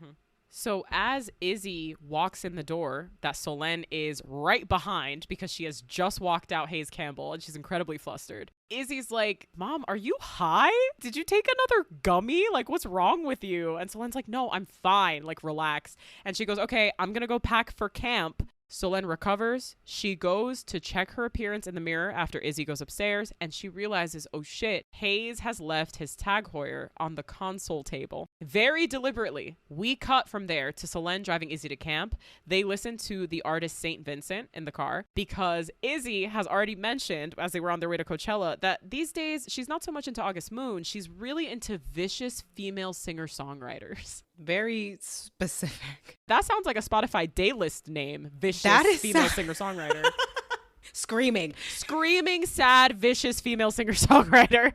Afternoon. And something that I really like about the very brief cut that we get of Solen and Izzy in the car is that they just have like a lot of fun together. Like you can tell that they have like a really sweet, genuine relationship. They listen to the fucking same music. It's more indicators that Solen is like way cooler and younger than most parents. As she pulls up to the camp, Izzy is instantly absorbed by her friends, runs away from Solen, leaves her in the dust, and Solen is like, all right, have fun at camp. You're going to be gone all summer. She goes home where she is laying on the couch, texting in the next scene. She's attempting to read Ninth Avenue Women and once again gives up on it. She's like on the first page. She gets a text from her friend Tracy about her birthday party, asks if she has any dates lined up. Solen rolls her eyes. She gets another text immediately after from unknown number, maybe, Hayes fucking Campbell, where he's like, can't get that kiss out of my head, girl. I gotta see you again. And Solen, Solen replies, who is this? Which I'm obsessed with. Can't get the kiss out of your head. I mean, that's like at least 5 people. Who's this? Oh no. Hayes says cold, LOL. He says he got her phone number off the invoice from the art gallery. Hayes tells her he is going to be in New York that upcoming weekend, staying at the Essex Hotel. Wink, wink. Ooh. Nudge, nudge. Hint, hint. We see Solène just like roll her eyes, close the text chat. Then we see her in bed watching an August Moon music video on YouTube. This video is terrible. It's really, really bad. It is for the song Guard Down. The boys are like dressed up as teachers and students and dancing around an empty classroom and fake playing not instruments. Solène saw Hayes strumming a tennis racket and was like, yes. Saw him strumming a tennis racket at age 19 because you see that the video's 5 years old. Wow, that's so hot. I need to fly to New York for this. I'm going to go on a transcontinental flight. I simply cannot pass this up. This video is apparently based on a One Direction video and is ripped off almost verbatim. I've heard this from a couple of my friends who are reformed Directioners. Cut to the next scene, because again, the video did its work. We see a plane taking off. Solène is on it. She looks incredible. She's wearing like a black trench coat. Her hair is like half up, half down, bangs out. She looks so fucking good. Now, she's in Coach. So our girl flew herself out for that strum. She might have had baby. miles. Like, she was like, I'll use these. Mm-hmm. We see her in New York in the back of a cab, walking into a very fancy looking hotel. She passes his bodyguard Desmond in the hallway. Desmond, who was expecting her, barely spares her a glance, and she knocks on Hayes' door. He answers and seems very quietly, gently excited to see her. So the song that plays in this scene sticks out to me. So this is a song by Minnie Riperton called Le Fleur, which means the flower. First of all, it's a great vibe as she's walking in and meeting Hayes, and like you get the slow walk and it's dramatic. But this song in particular, even the title, speaks directly to this quote in the book where Hayes refers to the experience of getting to know her as unfolding a flower. And it's like a sticking point in the book. This is when she's starting to let go and kind of let herself be enveloped in this affair. And opening up a flower, unclose me, the naturalistic abstract painting. Exactly. We see Solène wearing a different trench coat. She's now wearing a tan trench coat. She looks fantastic. And Hayes leads her into his room. They both know what the fuck is up, okay? We're not here to chat. Baby. Mm-mm. She takes off her trench coat, just lays it across an armchair, reveals a see-through bodycon dress in a off-white gauzy fabric. Clarification, it's a two-piece. It is a two-piece. So it's a top and a bottom set, which is very important for what happens next. Hayes asks, new dress? And she responds, no. Obsessed! She is wearing the Tag Heuer watch that he left at her house. She's fiddling with it on her wrist and asks how his show was, because now they're doing the dance of seduction. At this point, it don't matter what he says. Doesn't matter how the show was. He goes up to her. They start making out. Still weird to see Nicholas Galitzine kissing a woman, but I'll take it. Let's go. Again, 2 sets of lips fighting over which can be the pillowiest. They're so evenly matched. I've never seen such lip action on white people. Good for them. This is a hot scene. There is something about the covering of the mouth that just elevates this scene. Again, Paola mentioned she's wearing a 2-piece set, top and a skirt. They're making out. It's great. Turns around, puts his hand down her skirt. Dope. Enthusiastic nonverbal consent was given. And she does proceed to come instantly. Girl, she has been turned on since that music video, okay? It was about easy. Him in a little blazer and tie. Hello. Harry Potter it didn't take glasses. that long. Okay. He was like, oh, you could strum a tennis racket? Strum this, baby. I'm weak. It worked. So I know the movie's directed by a man. There are not many intimate scenes in the movie. I would say this is probably the most quote unquote intimate scene that we get. And it feels very female gaze. Oh, for sure. Right? Because you're not zeroing in on where the action's happening. You're zeroing in on the faces and the gesture. Hands. And that's... And grabbing. Very... And skin. Yes. Yeah. Very female gaze. I really, really liked this intimate scene. As a book reader, you go into this and like you said, there's not that many intimate scenes. Yeah. You were expecting You're a bit more expecting salaciousness. like X-rated shit. I mean, it's a romance book and it has quite explicit sex scenes, and they're plentiful because you're kind of supposed to understand as you're reading the book that Solène is seeing the majority of their relationship as sex. She's kind of meant to be caught off guard by her feelings later on. Mm-hmm. The relationship is sexual until it's not. So because of that, from her perspective, we get so many sex scenes and sexual interactions, and the sex is always fantastic and it always lasts the right amount of time. And these are the moments where it's the most uncomfortable that she brings up his age, because she's like, oh my God, 20 years old, not a wrinkle on his body, so hot. And you're like, ugh! And then it's like 20 years old, 5 minutes after he finished having sex, he wanted to have sex again. And you're just like, ugh! You're like, okay, girl. And I'm like, yeah, at 20, yeah, your recovery time's gonna be 60 seconds, but he's 20. You know?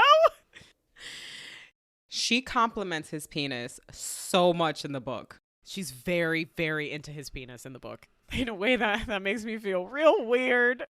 Not one penis compliment, the whole movie. I've never appreciated a penis that much, unfortunately. Horny Jail for all of you. Horny Jail. She's really into that penis. I will lead us in there. She has the torch. She'll guide us to Horny Jail. I'm there for the comments I've been making about their lips, so it's fine. I will be your guiding light. They get into bed together, and they have a couple of kind of funny moments of dialogue here where he's trying to take off her shoes, and he goes, there's so many buttons, and she says, I know, but they look so good. And it's like, those are funny moments that you would associate with a couple who is much more intimately known to the other. Like, a first encounter, I feel like you're not joking and joshing, but it's nice that they already seem to have this above average level of comfort. Exactly. Can we please see a condom? A wrapper. A moment where he retreats, tearing of a wrapper. I get so bent out of shape about this, but it is so important to me to make sure that sex in movies and TV is like safe, or as safe as it can be.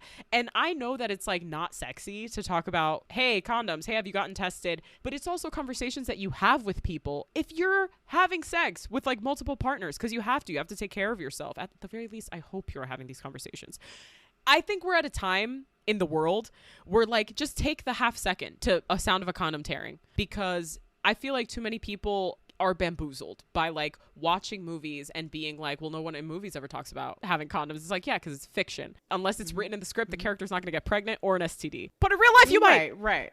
What you see focus on in these days in movies is you're seeing a lot more focus on consent. Yes. And intimacy between two consenting adults. Mm-hmm. And I think there's just more of a focus on that. And you just assume that if these are two consenting adults, that they are all consenting to the consequences of everything. Right. And we mentioned this when we talked about Red, White, and Royal Blue. They show in just a wide shot that there are condom wrappers. They don't have to talk about, oh, how do we use these condoms? No, they don't have to do any of that. It's just the fact that they're included in the shot. And it's like, oh, yeah, because that's what you do. Of course. The other point about condoms is that in the book, for whatever reason, it becomes a significant plot point that they use condoms because Hayes is an idiot and a fuckboy. And he's like, I don't really want to use these. And she's like, we're going to use these until we're exclusive.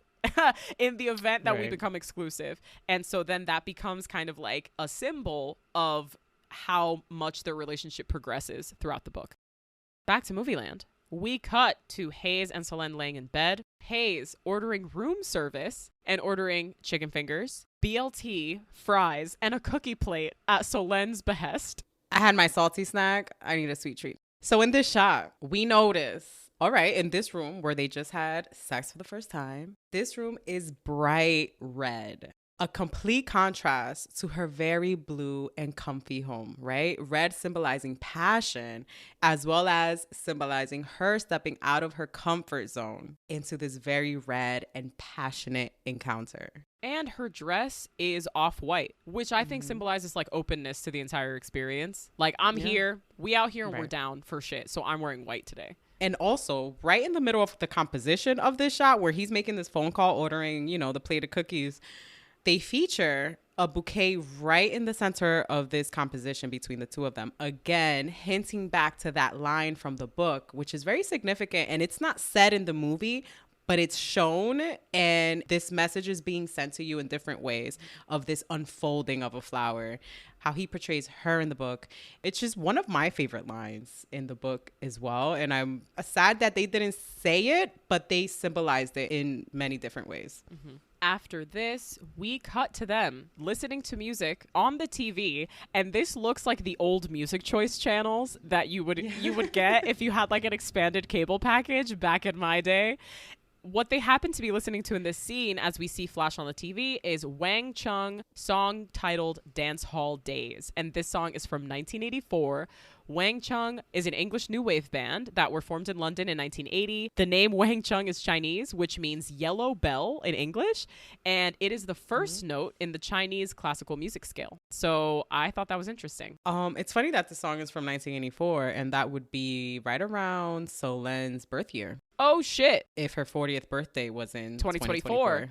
Good point. Oh, I love that. And they both know the song. Well, he's a music guy, and she would have probably grown up listening to the song. They both know the song well enough to be dancing and vibing. So we see some shots throughout the hotel room. We see a shot of their half-eaten food. We see a shot that has divided Sis Flicks Corp in an unexpected fashion. And I'll tell you why. What do you mean? Nicholas Galitzine does a makeout dance with a chicken tender in his hand. With his chicken tender. And it could destroy me. Him in that scene doing like a little shimmy with a chicken finger and like singing along to the song on the TV, destroy my life. Is that what does it for you? Take me, bury me, make me forget who I am. Ooh! Now, yes, counter girl. me. Counter argument. Paola thought this was an ick. And if you deny it, I have receipts. No, I'm not one of like dancing and licking chicken fingers. It didn't do it. It didn't do it for me. But I am so happy that it did it for you in a way that it put you in horny jail along with me. Come on in, the water's fine.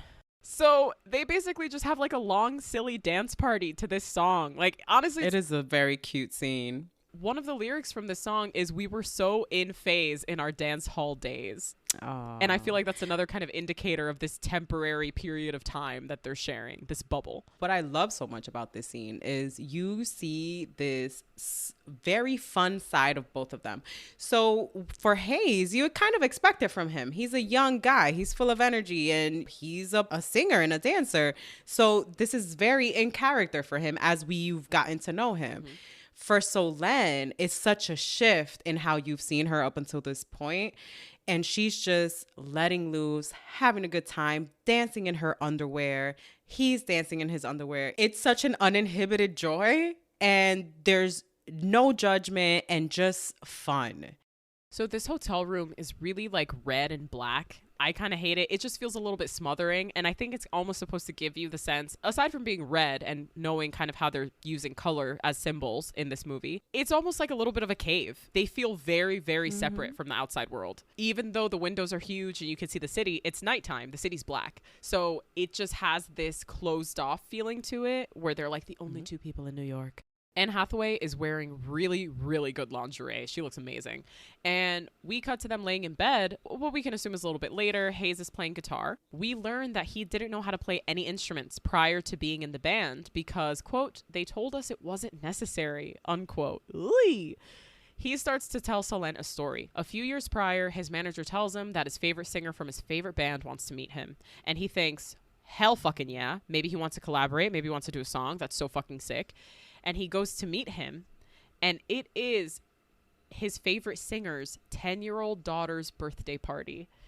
And he had pretty much just pulled strings to get Hayes Campbell to attend so that he could take pictures and sign autographs for all the kids in attendance. Hired him as the entertainment for the 10-year-old's birthday party. And Hayes goes on to say, that's my greatest fear in life, that I'm a joke. That me being in this band somehow means that I'm not serious and nobody takes me seriously as a person or as a musician. And Solen very tenderly says, you're not a joke. Well, a big difference between Hayes in the book and Hayes in the movie is that Hayes in the book was the one to create the band. Correct. He can own that, right? He has pride in that, but also he is very aware of how adults around him perceive a boy band. So when we mentioned earlier that they do a lot of modeling of the structure of the band off of One Direction, this is one of the ways that they're similar to One Direction.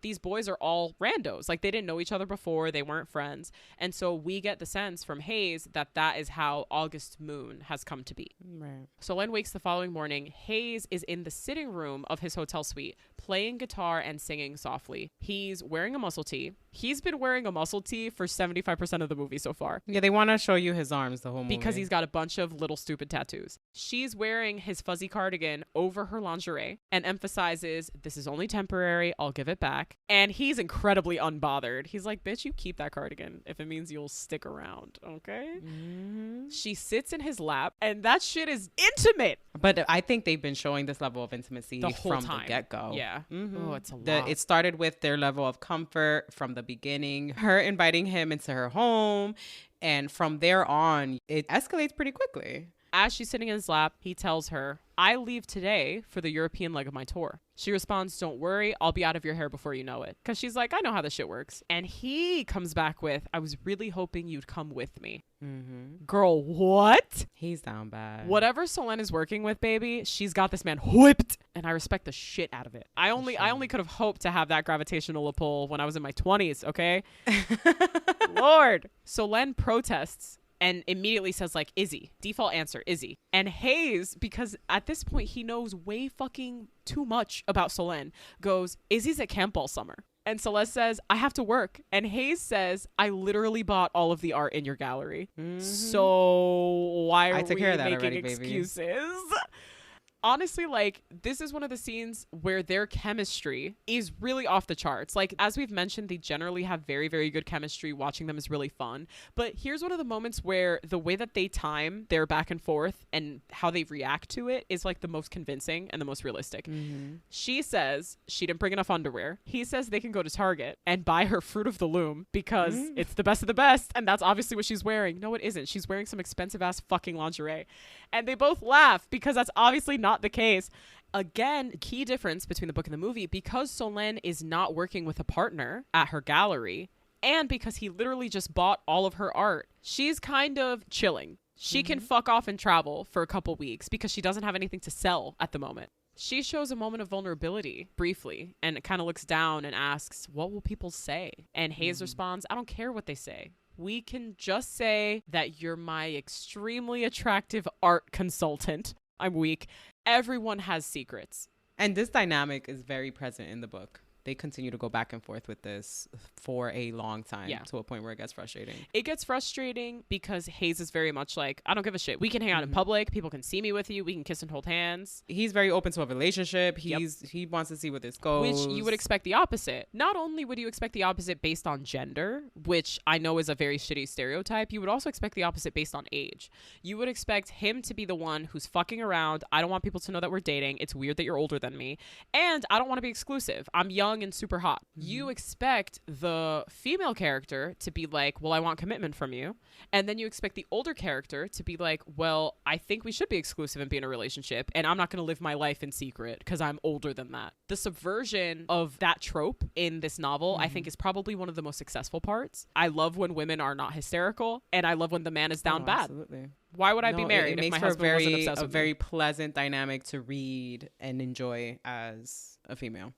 From this scene, we cut to them walking up to a private plane where the rest of the band and their entourage are already set up and waiting. He walks onto the plane and introduces Solène as his art consultant. They say, okay, cool. Yeah, hi, I brought my art consultant too. Yeah, we're sleeping together. So the plane takes off and we get a big old montage of August Moon on tour performing through multiple concerts. We get text on screen whenever they're at a new locale. We get like Barcelona, Rome, Paris, and we see that Solène is backstage at every single one of their shows. She is spending time with Hayes like 24/7. We see kind of almost Snapchat style footage where it's like selfie footage, silly pictures, the band kind of taking videos of each other. We see Solène and Hayes making out in different hotel rooms. We see them biking together during the day, which is fucking adorable. And over the montage, the band is performing the song Taste, which is, again, fine. They're on stage, the five of them performing, and they're very covered up at their shows. The only reason this jumped out to me is because when you're on stage performing, the lights that are on you are really, really hot. And that's why you see artists who perform on stages like that, like stadium stages, and you're kind of like, oh, they must be cold because I'm in the audience and I'm cold. No, dog. They've got so many lights on them that they're burning up before they even do any physical activity. No one's really trying to wear heavy stuff because you're going to sweat right through it and be really, really uncomfortable. We see Hayes at most of these shows wearing like hoodies and jackets. They all got tons of layers on, yeah. I find that really weird because they don't dance really hard, but they do still do a little bit of dancing. And they're singing, which can be a very strenuous activity when you're doing it for several hours. And they've got all these lights on them. And I'm like, how are you guys not soaking wet with sweat? I did theater and I sweated through all my fucking clothes. Like, this is crazy. So anyway, we get a scene where Hayes and Solène are in a large hotel suite getting dressed with different stylists. And this is during the day. Solène gets a call from Izzy, who's at camp, and can only call home on Sundays. I guess that's like a camp rule. Solène very quickly tells Izzy that she's traveling with a new client. She's going around Europe. She's looking for more art. Hayes walks into the room and like tries to talk to her because he's not keeping any secrets. And we kind of see her blow him off and also kind of blow Izzy off at the same time. Like, hey, well, tell me about what you're doing. No, don't worry about what I'm doing. So she's not being honest with Izzy. We see more insane fans waiting for August Moon or swarming their limos. Solène is doing the thing where she's like wearing sunglasses and trying to avoid all the flashes of the cameras. We see Hayes and Solène frolicking at the beach. Anne Hathaway is wearing a hot sapphire blue string bikini and looks fucking incredible. Brief shot of Hayes asking if Izzy knows about them and Solène responding that she doesn't. Solène hasn't told her and either seems to be embarrassed to tell her or too afraid to tell her. You can tell he's not a big fan. And as a viewer, you've only been watching them in their relationship for about 20 seconds. Correct. But you would assume it's been weeks at this point. Especially if they're going from city to city. We get a shot of Hayes and Solène having an intimate scene in a hotel room underneath the lines of the song Taste that say, "You're such a masterpiece. I can't seem to get away. Tell me you'll never leave." And during this shot, the lighting of the room alternates between deep blue and deep red. These boys are on stage doing a jazz pas de bourrée for their lives. I will say it once more. I've said it once. I'll say it again. Backstreet Boys and NSYNC did not run for August Moon to walk. To be two-stepping up there. God. And snapping the fingers. Where are we? Church? I can't believe it. Something that I do love throughout this montage, it's been cuts of like him performing this song Taste. One of the lines is something like, "I got dinner on my plate, but I'm gonna have dessert first." Representing ignoring your responsibilities so you can go have a good time. What Solène's doing. And as he's singing that, his focus is always her. He goes from the crowd to her, from the crowd to her in every shot. And you see her getting more and more into these concerts, having a great time. Knowing all the words, singing along to the songs. So first, those lyrics stood out to me as like her ignoring her real life, being out and having her dessert and having a great time while she's out with Hayes, but also for Hayes, seeing the shift of importance going from his crowd, his audience, his fans, to his girl. After this montage, we cut to a scene with Solène and Hayes in a very intimate and mostly empty, dimly lit restaurant in Paris, where he kisses her several times and she says that was reckless. And he goes, "We're in Paris." He looks We'll always have Paris. He looks very young in this scene. I think they've styled him a little bit differently so that he looks more boyish, especially like the lowlights. He looks very young. There are these flashes across the screen that are supposed to communicate to the viewer that they're being photographed without their knowledge. So we have like a low-key paparazzi type shot happening. So now the audience knows this, and the new suspense is, when is this coming out? Anne Hathaway low-key spikes the camera. But doesn't realize it's there. Hayes tells her that they have a long weekend soon where they have a break from the tour and half the band is going to Ibiza. Ibiza, because they're in Spain. Because, of course, Nicolas Galitzine is British and has to pronounce Ibiza the way they pronounce it in Castilian Spanish. Also, I'm pretty sure he speaks Spanish in real life with a Castilian accent, which he does. Just gags me. Like, it tickles me so much when European English speakers learn to speak Spanish, but because of being European, they learn to speak Spain Spanish. Paola and I are Dominican girls. We don't do any of that th over here. But it does tickle me whenever I hear it. So half the boys are going out to Ibiza, baby. He plans to go with Oliver and Oliver's entourage to the south of France, and he would love it if Solène came with them. Dog, was it ever fucking question that Solène was going to go with you?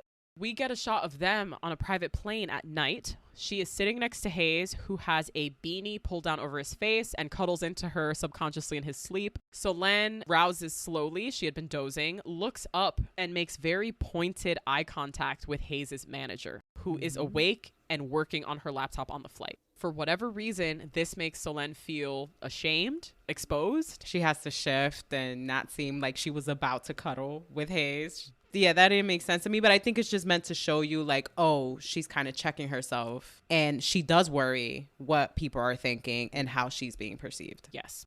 They arrive to this incredible looking fucking house in the south of France. It's navy, white, yellow, and red, primary colors all over the fucking place. So much of the styling specifically revolves around white and the navy blue. It's all over the walls. It's in the tiles. It's all over the decor in the bedrooms. The place is incredible and just looks like money. Stunning. Money. I love how in this movie they portray luxury with richness in color, richness in texture, richness in pattern. It's a feast for their eyes, really, in the decor department. Because I feel like a lot of times people, when they want to portray luxury, they go so bland. Millennial gray, Kim Kardashian's pantry. Yeah, and it's like, no, this shows culture and real richness. So there's a pool behind this house, and several of the boys in the band, I think it's Hayes, Oliver, and maybe one of the other boys, and their young, nubile female entourage that have barely exited their teens. They're all messing around in the pool. The girls are wearing very cheeky, high-cut string bikinis. Solène sees them and suddenly decides that she's way too self-conscious to wear her royal blue bikini that looks stunning on her. For the first time, we start seeing Solène feeling self-conscious. And I think the most relatable part to me is her holding herself up in front of the mirror. And like, you know, they don't sit up like they used to. Oh, Lord. Meanwhile, it's like the thing with Anne Hathaway is like, she's very trim. She's very physically fit. She's very beautiful. So this scene, although it's supposed to be more of an illustration of what's happening in her character's mind, it's kind of like, are you joking? She ends up changing her entire outfit, goes down to the poolside wearing a denim full-length dress, a sun hat, and a scarf, and walks out to the poolside to sit underneath an umbrella. So she's already in the shade, but she's wearing a sun hat, a scarf, and a denim dress. And then comically states that skin cancer runs in her family. She needed to explain. Something that bugs me out is that these girls, though they are young, early 20s, and Hayes is not their guy, right? They're there for some of the other boys in the band. They're shitty. Like, they're not nice to Solène. And I don't understand the purpose of them being not nice. Hayes and Solène end up sharing a lounger at the edge of the pool where Solène is sitting, and she immediately lays back in his arms, lays on his chest, and he gives her a kiss, and they're very much acting like a couple. Like, there's no ambiguity there. Through casual conversation with the girls, Solène learns that one of the girls' friends actually went to her daughter's school in LA, which means that her daughter and these girls are way closer in age. Like, these girls are probably 19, 20. Her daughter's like barely 17. This is like kind of jarring to her. Oliver has now joined their group. He fucking sucks. In addition to not being hot enough to be this shitty, he's very shitty. So he's picking at Hayes. And so this is where we kind of think like, okay, well, is he picking at Hayes because he's jealous? Oliver is a much bigger character in the book.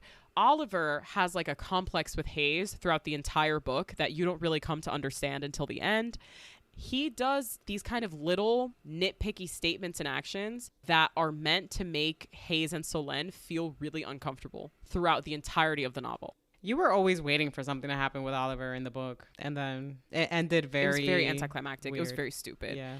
Oliver in the movie is like a lot less developed, and so this is really the extent of annoying Oliver. Yeah, but this Oliver in the movie, I think, was more cruel. He was mean. In that he was like he was mean. Like, his mission was to humiliate Hayes and Solène in front of everyone. Yes. That's what ended up kind of bursting their bubble. An offhanded comment, seemingly offhanded comment that he makes to Hayes, because they're talking about the other boys in the band being in Ibiza and like partying and how many models are you with. He says something to Hayes like, oh, wouldn't you rather be out there? And Hayes is like, no, dude, like, I'm good where I am with my fucking girl who's laying right in front of me. And Oliver goes, now that you're with Solène, you're behaving like a middle-aged man. You want to just punch him in the face. You want to punch him in his smug little fucking face with his misshapen ass afro. He looks not good. After this comment, everybody kind of recovers. It was a little shitty. The girls ask Solène, like, hey, how did you and Hayes meet? And Solène is like, well, Hayes and I actually met at Coachella by accident. I was taking my daughter to a meet and greet, and he dedicated a song to me. And one of the girls goes, oh, did he dedicate Closer to you? Oh, just exposed this man. And Solen's like, yeah. Oliver says, oh, you fell for it. We do a bit where we pretend to switch up the set list because one of us wants to dedicate that song to someone that we found cute. And that's when the other girls chime in and they're like, oh my God, remember when Hayes did that for somebody else? Remember how obsessed she was with him? And this is when they felt mean, right? Because they were piggybacking off of Oliver's pettiness. Yes. Solen is really, really caught off guard by this. And she's like, all right, dope, great. You guys keep having fun. I'm going inside. Totally unrelated to what you said. She goes up to the room that she is sharing with Hayes. And Hayes turns to Oliver outside and asks, why'd you do that? And I'm sorry, dog. I gotta call this out because it is like very fucking funny. In the book, all of the band members are British. In the movie, because this is like a manufactured band, they're all from different places. So Hayes is English. Oliver is American. One of the other band members is Australian. Because Oliver's American and Hayes is British, they have very different accents. Hayes asks him, why'd you do that? Ollie responds in a very mocking imitation of his British accent. Do what? And when I tell you, I paused the movie and started cracking up. Like, I was watching it with Ryan. I paused it and we both looked at each other and just went, do what? Anyway, by this point, Solen has retreated to the bedroom that she's sharing with Hayes up in the house. Hayes follows after her because he knows she's upset. They have an argument about how Hayes is young, and Solen got caught up in the idea of him. Everybody take a shot. Movie title in the movie. They said the name of the movie. And now she's done. She's decided, like, hey, bubbles burst. The shit's over. I'm packing to go home. Hayes is like, what the fuck, dude? You knew how old I was. Do you think I've never been with other women before? Like, or had other relationships before? Like, of course I have. You have to be cool when you find out about that shit. And he's kind of trying to guide this conversation more constructively because he's like wanting to have a real relationship with her. While in his mind, he's like, we're cultivating a real relationship. What she is trying to outwardly say, because she's hurt, is this was just a fun sex arrangement. This is all fake and not real. And he's pretty explicitly trying to be like, no, it is real. What do you mean? He accuses Solen of running away from him because he wants more from her. Saying she was just caught up in the idea of him sucks because that's obviously like, hey, I don't like you as a person. I like you because I got to fuck a pop star. He accuses her of being ashamed of him. She doesn't confirm or deny, which is a confirmation. And now they're both crying through this entire argument in this scene. And the acting is very good. It's a really good confrontation between them. It brings up both of their insecurities about each other. And it makes sense to forwarding the plot. So I like this confrontation scene. He says, okay, I'm going to find somewhere else to sleep. I'm crying a lot. And I'm going to arrange a flight to LA for you in the morning and I'll leave you alone. That is their breakup. She leaves his Tag Heuer watch in the same room that they shared as she is getting ready to leave the home. We see her in the plane, first class, flying back to LA, arriving home alone. As she walks inside in the foyer, we see a huge painting-shaped package by the door with a card from one of her gallerists saying that she, quote, has a very generous client, unquote. Solen unwraps it, and it is the painting that she's obsessed with from her artist friend, Unclose Me. When I saw this in the movie, I was like, oh my God. My heart. You let this man go? You can see it in her face. She was like, fuck. In the next scene, it's daytime again. We see Solen arguing with Daniel in front of her house. Daniel has decided to buy Izzy a car for her 17th birthday, while Solen got her a package of watercolor paints and a new easel. She says kind of under her breath, yeah, we had a price cap. Why would I be mad that you bought her a fucking car, Daniel, when we agreed that we weren't going to do that, and yet you totally disrespected my boundaries again? And Daniel's just like, who gives a shit? I bought her a car. I'm very cool and I'm a great dad. Daniel also brings up, hey, you know, it's so crazy. You remember my friend from the firm, so-and-so? And Solen's like, yeah. You know, he was on vacation last week and he could have sworn he saw you at a restaurant with one of those boys from August Moon. But that would be crazy, right? Yeah, wouldn't that be wild?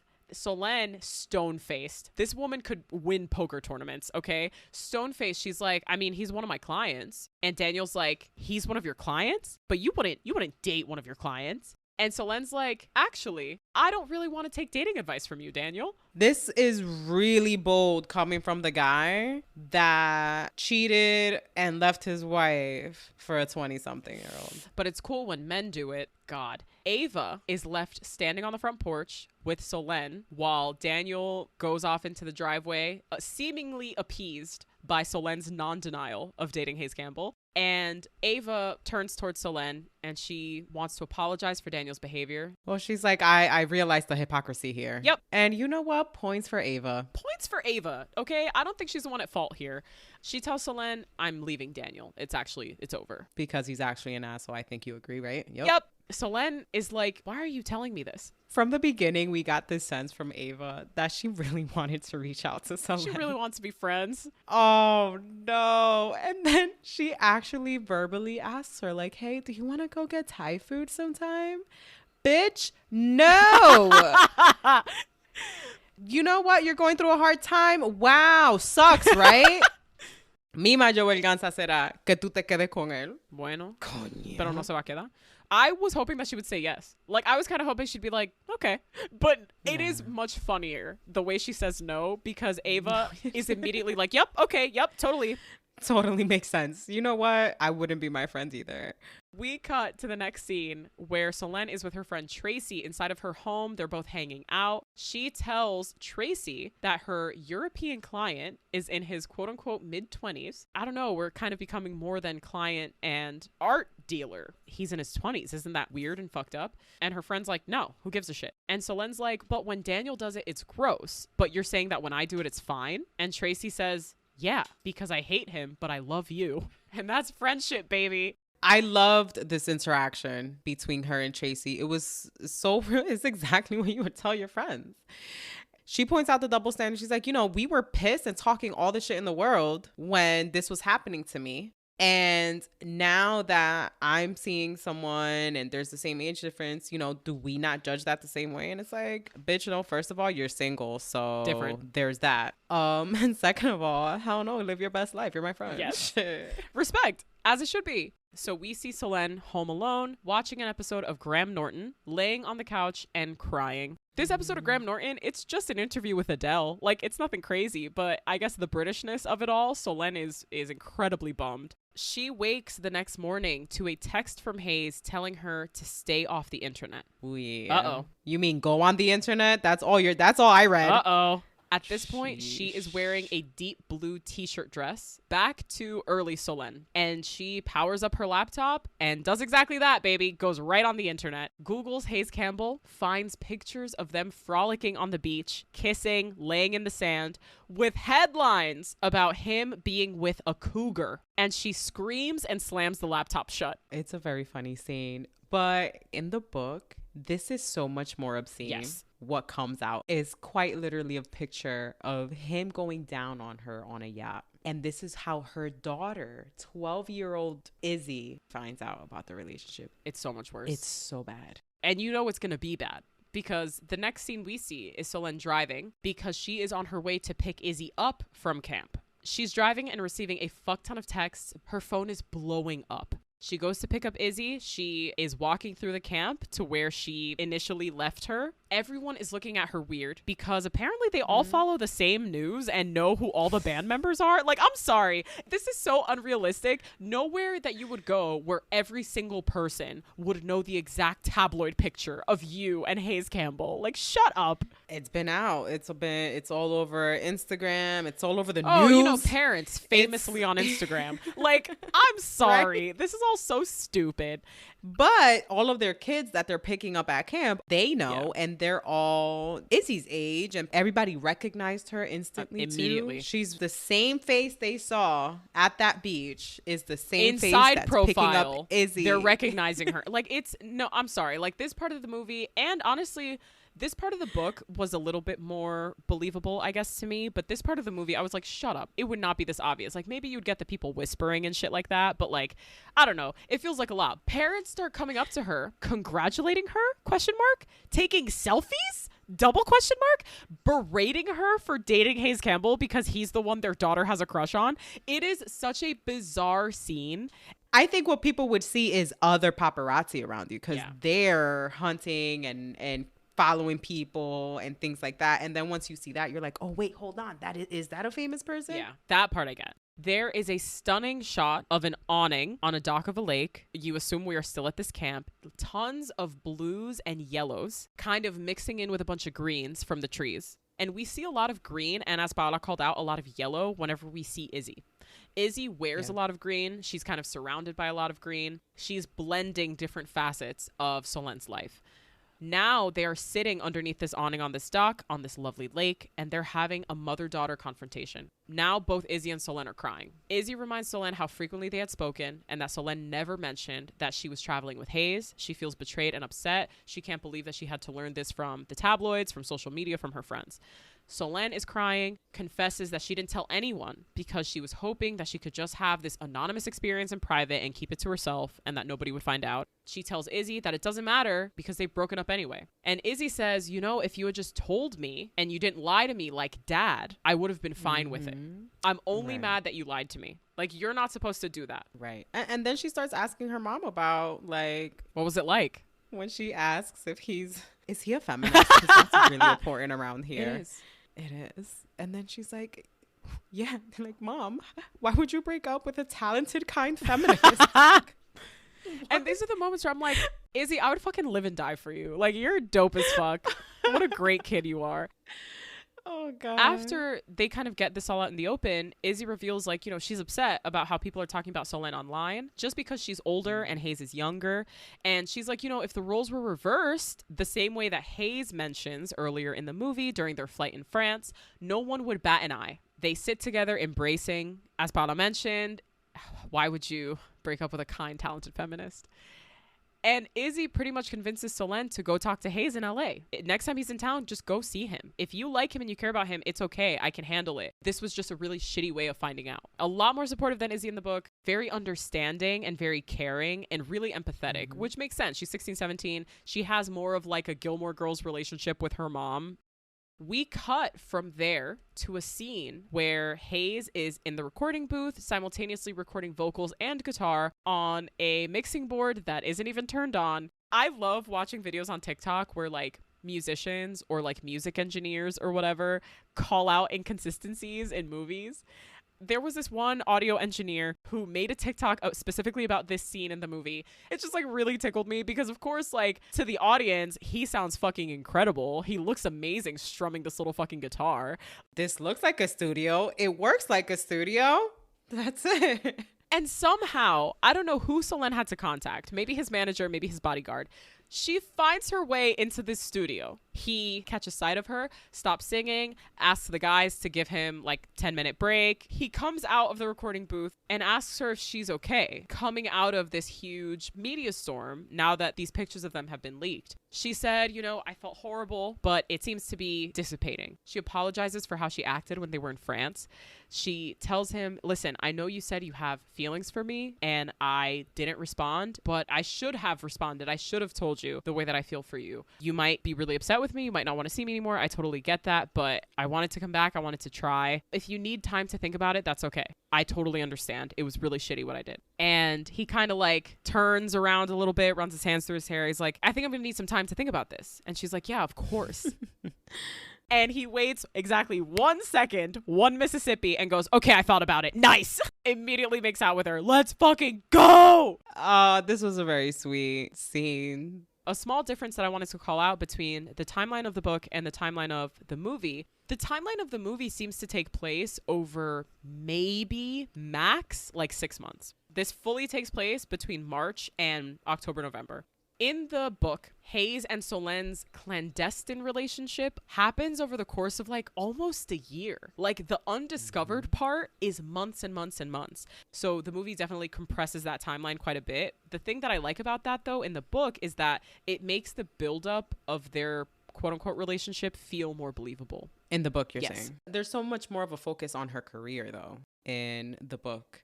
And her partner and her duties as co-owner of this gallery. And you see Hayes really involved in her world as well, in her art world, as she is involved in his music sphere. And here they kind of just condensed all of that to one tour. But that's the thing, like, it's not that their relationship doesn't feel believable in the movie because they have such good chemistry. It's that the writing and the timeline that they've chosen to go with is a lot more compressed. It's so much more compressed. And I know movies love to do that, to up the ante, the suspense, the anxiety. But I think it would have benefited from us knowing, like, hey, a little bit of time has passed and now shit's blowing up. But the next scene in the movie, after Solène and Hayes have made up at the music studio, is one of my favorites. It's Solène, Hayes, Izzy, and her two friends that accompanied her to Coachella, sitting in the living room at Solene's home, where they're having like a war room meeting, where they're planning. It's very cute. It's so fucking cute. They're planning their strategy for how Solène and Hayes will officially and publicly be together. And I thought this was so sweet that they include Izzy in the decision making, basically give her veto power. She feels like they are accountable to her, and so she trusts this situation a lot more. And even having her friends there, like her very close friends, because it's kind of like, I don't want you to hide this from your friends. They're a big part of your life. Well, they were part of the meet cute. They were there. They saw things happen. I think for the story that they're portraying in the movie, it was very important to show Izzy be part of this decision-making process, which she kind of like in the book, once things blow up, she does warm up to the idea of her mom being with her boy band crush. You know, she wants her mom to be happy. She sees that she's happy in love. And so she does deal with it initially. But yeah, love this scene. It was super sweet. We get a montage after this war room meeting of Solène and Hayes out together in public with screenshots of publicity and tabloids announcing their relationship with varying headlines, most of them shitty. We get like almost flashing by the screen of a bunch of different hands holding different phones, reading the same headlines, which I thought was like really, really fun. And this entire montage is set underneath the music of an August Moon song that's called Dance Before We Walk, which is also very catchy. We see snapshots of Solène and Hayes in bed at her home, Solène and Hayes at galleries, around people, him recording in the studio, many unkind headlines, lots of paparazzi. You can tell that this is like a whirlwind, right? Like this paparazzi presence. Now dealing with the exposure, not fame. She's not famous, right, but dealing with that exposure of being photographed. Yes, constantly. And subjecting her daughter to that, unfortunately, because that's part of it. Yeah. We cut to the next scene where Daniel arrives at Solène's house, alone this time, no Ava. So the camera's positioned inside of the front door, which is surrounded by windows. So we see him approaching while he's still outside. There are tons of paparazzi literally parked up and down the street who are snapping his picture just because he's walking up to her house. Hayes is the one to answer the door as he's pulling on a t-shirt. So that's wild. And he tersely introduces himself to Daniel because he's like, I can play the game. I can be friendly. Daniel comes inside without being invited in. Hayes says, I'm sorry to hear about Ava. That sucks. And Daniel blows him off because he's a piece of shit. Even though that was Hayes trying to be nice. He asks where Izzy is because he's driving her to school. And Hayes says, hey, she's almost ready. I just put on a pot of coffee. Do you want some? Daniel says no because he's a bitch. He starts bitching about the paparazzi outside, making comments about Izzy and Solène. He asks Hayes, what's your end game here, bro? And Hayes, he goes, I didn't know we were on bro terms, Daniel. Daniel asks, how long are you going to keep up this insanity with my wife? Girl, who? That exactly. Who? Because Ava left your ass. You ain't got no wife. Before Hayes can answer, Solène, hair wet in a robe, clearly fresh out of the shower, comes to talk to Daniel, and she's pissed because she's obviously heard at least some of this conversation. Hayes walks away back into the kitchen. They end up having an angry confrontation about Hayes and Izzy and the paparazzi and everything that's going on, where Solène reminds him that the only reason she even met Hayes is because Daniel bailed on his responsibility as a father to take Izzy to Coachella, and that she is no longer his wife, hasn't been for a while. Daniel says, do you have any idea what they're saying about you? And very pointedly, hard and meaningfully, Solène says, no. Daniel is just like an asshole. He's just scoffing. He's like really just being a piece of shit. The guy who plays Daniel, by the way, he's been in a lot of different things. I think he was in Veep. I think he's been like a guest star on a bunch of shows I've watched. He's only ever an asshole. And I don't know if it's because of his face. It's his face. he, he has an asshole face. And like something about the way he talks, right? Like the speed with which he talks, how he delivers. He's an asshole in everything.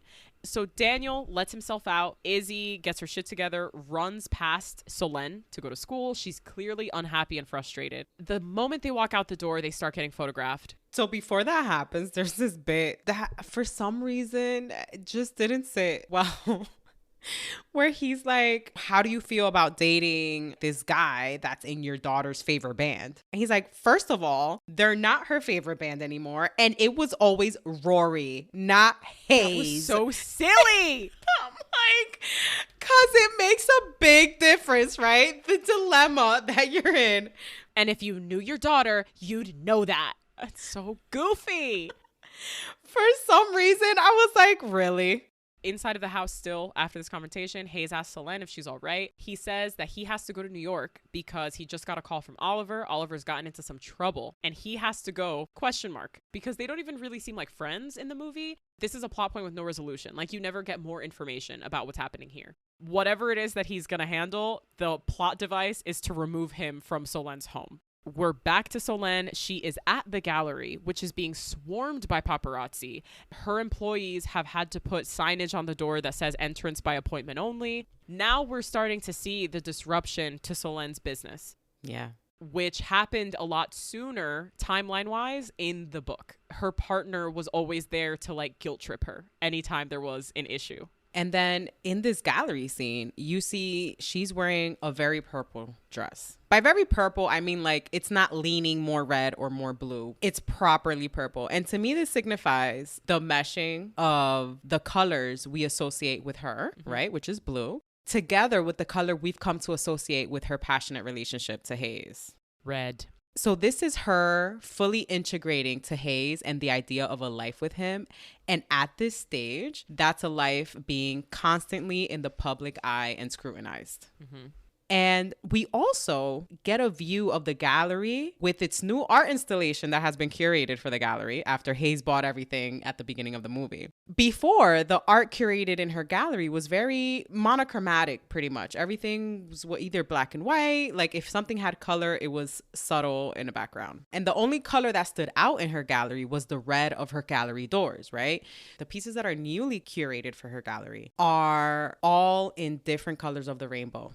She even has an installation back where she had like all the pottery. Now it's an installation of blue and violet lights. Now with Hayes in her life, maybe she's looking to add more color into her work and overall life. Because we see it in her home. We never really saw it in her workspace outside of her home. While Solène is in the gallery just trying to deal with a bunch of different fires that are posed by the publicity that she's getting from dating Hayes, Tracy, her friend from earlier, comes to say hi and has a small conversation with Solène about how people hate happy women. Because Solène comments, I didn't realize me being in a happy relationship would make so many people angry. Starting with Daniel, right? Starting with fucking Daniel. Tracy is a very supportive friend and she seems kind of unflappable. But then she's also like, yeah, but people are going to be mad about it. Exactly. And that's just a fact. It is what it is. We saw the contrast with Daniel's reaction to this relationship is kind of giving you society and the public's reaction to this relationship, where it's like when he did it, when it was a man, very much the same situation, but genders reversed. That's normal. That's not as big of a deal, right? That's just a man being a man.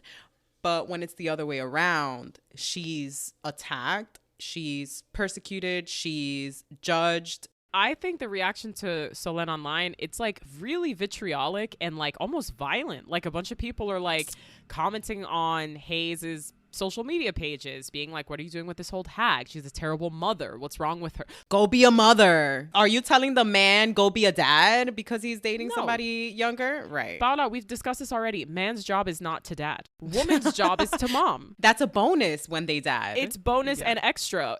You know, after we see the hullabaloo, Solène gets a little alert from one of her assistants where she's like, oh shit, it's 3. I have to go pick up Izzy from school and she hates when I make her wait. Solène is waiting for Izzy in the parking lot of her school. Izzy runs into the car looking tearful and very upset and slams the door, goes, Mom, drive. And of course, Solène is like, Izzy, what's going on? Like, what happened? Basically, to distill it down, Izzy's being harassed and bullied at school by older classmates, by boys that she had crushes on, and she started texting because everyone knows that her mom is dating Hayes Campbell, and they're clearly giving her a really hard time.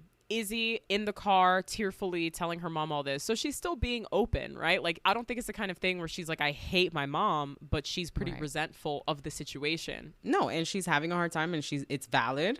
And she's expressing that, and her anger is valid, but it's not directed at her mom, which is, I think, it's a big shift also from the book. Yes. She's just upset about the whole situation and how it's affecting her personally. You know, we get another story about a boy that Izzy likes at school who kind of tried to hit on Solène through Izzy, which is disgusting and a shitty thing to do to somebody who's your classmate.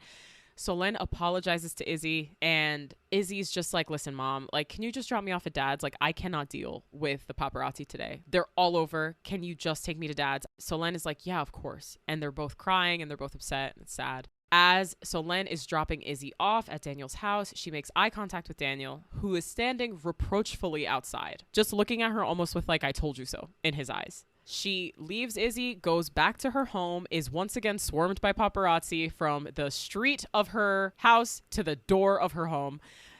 Once Solène is home alone, she goes online and sees some of the awful comments that the gossip rags and tabloids are publishing about herself and Hayes, and even Izzy, because Izzy's being followed by paparazzi too. And as Solène is scrolling through all of this online, she's crying. We kind of see her resolve to something. We cut to Solène in the parking lot of a small airport next to a private plane, presumably waiting to pick up Hayes, coming back from New York, who is really, really, really golden retriever, happy to see her. Oh. As Solène is in the car waiting for Hayes, she's still crying. She kind of asks him how the trip was, and he notices that there's something off about her. He turns to her and he's like, hey, what's going on? Is everything okay? Like, we're going to figure it out. Like, he's so ready to, like, just be there for her. She slips the Tag Heuer watch that he gave her that she's been wearing off of her wrist, hands it back to him, and says, our time's over. I can't do this anymore. Yeah. It's too much for her. It's actually insane. I have to put her first. Hayes, he's already getting a little bit upset. He's starting to get tearful. He says, I could quit all of it. I'm fine quitting. I hate that this is like dominating my life and your life. I just want to have a normal fucking relationship. Solène responds tearfully, it would just get worse. Oh, it would get so much worse. It would get so much. And she's right. Hayes says, you're not going to fight for us? Oh, buddy. She's fighting for her daughter is what she's fighting for. Exactly. Unfortunately. Her daughter who still depends on her. You can't be mad at that. You can't disagree with that. That is the way it is when you are a parent, especially when you are the primary parent. What she's prioritizing is her relationship with her daughter. And Solène remains silent. He gets out of her car, grabs his suitcase, just goes back towards the plane. Breakup number 2. Yikes. Solène is left crying a lot in the car and ultimately drives away. Back at her home, Solène has texted Daniel about Izzy. Their texts are cordial. Hey, is Izzy asleep? Yeah. All right. Well, can you tell her tomorrow morning that I love her? Yeah, for sure. Okay. Her phone buzzes again as she's in this conversation, and this time it's Hayes, and he is telling her to open her door. The paparazzi, probably because it's nighttime, I guess, are curiously absent.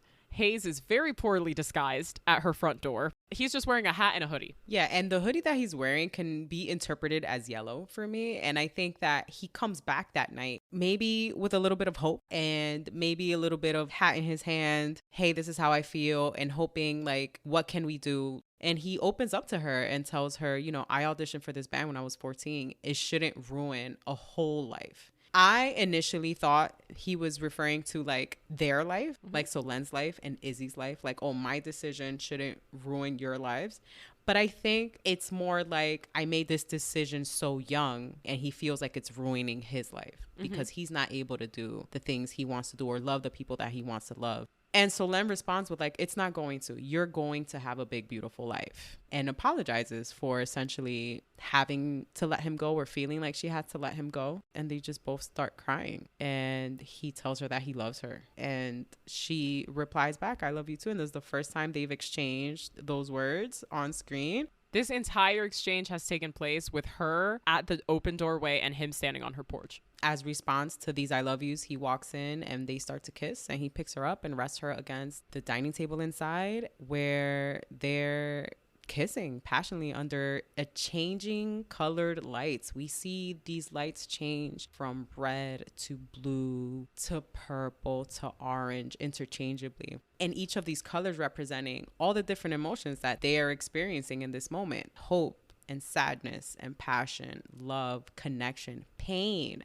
and finally acceptance. And as we see them kind of stand there and looking at each other, the camera pans away from them and over to Solenne's painting that he bought for her, Unclothe Me, symbolizing what she described earlier in the movie that makes her feel everything, as we just saw them experience every single emotion together in that passionate exchange between them. From the painting Unclothe Me, we go back to Hayes and Solène. Hayes asks Solène to promise to revisit them in 5 years once Izzy is out on her own. And he's a, quote, D-list celebrity, end quote. Solène says 5 years is too long. If they get a shot at happiness in the meantime, she mostly specifically means him, but you have to assume that it goes both ways. Right. If he gets a shot at happiness in the meantime, he has to take it. Don't wait for her, and vice versa. If we make it to the end of 5 years and neither of us is with anyone else, okay. But if we find someone, grasp it, life is short.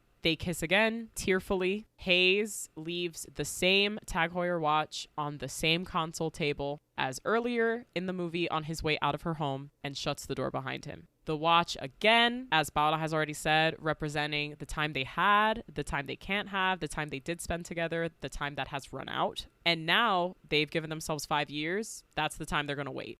Solène sits back in an armchair, crying. Then she smiles, and then she laughs a little bit. And you could just tell that she's laughing at the absurdity. What the fuck is my life? Is this real? What a fucking whirlwind. Absolutely. She is wearing a stunning sapphire blue nightgown. She is back in her Solène blues.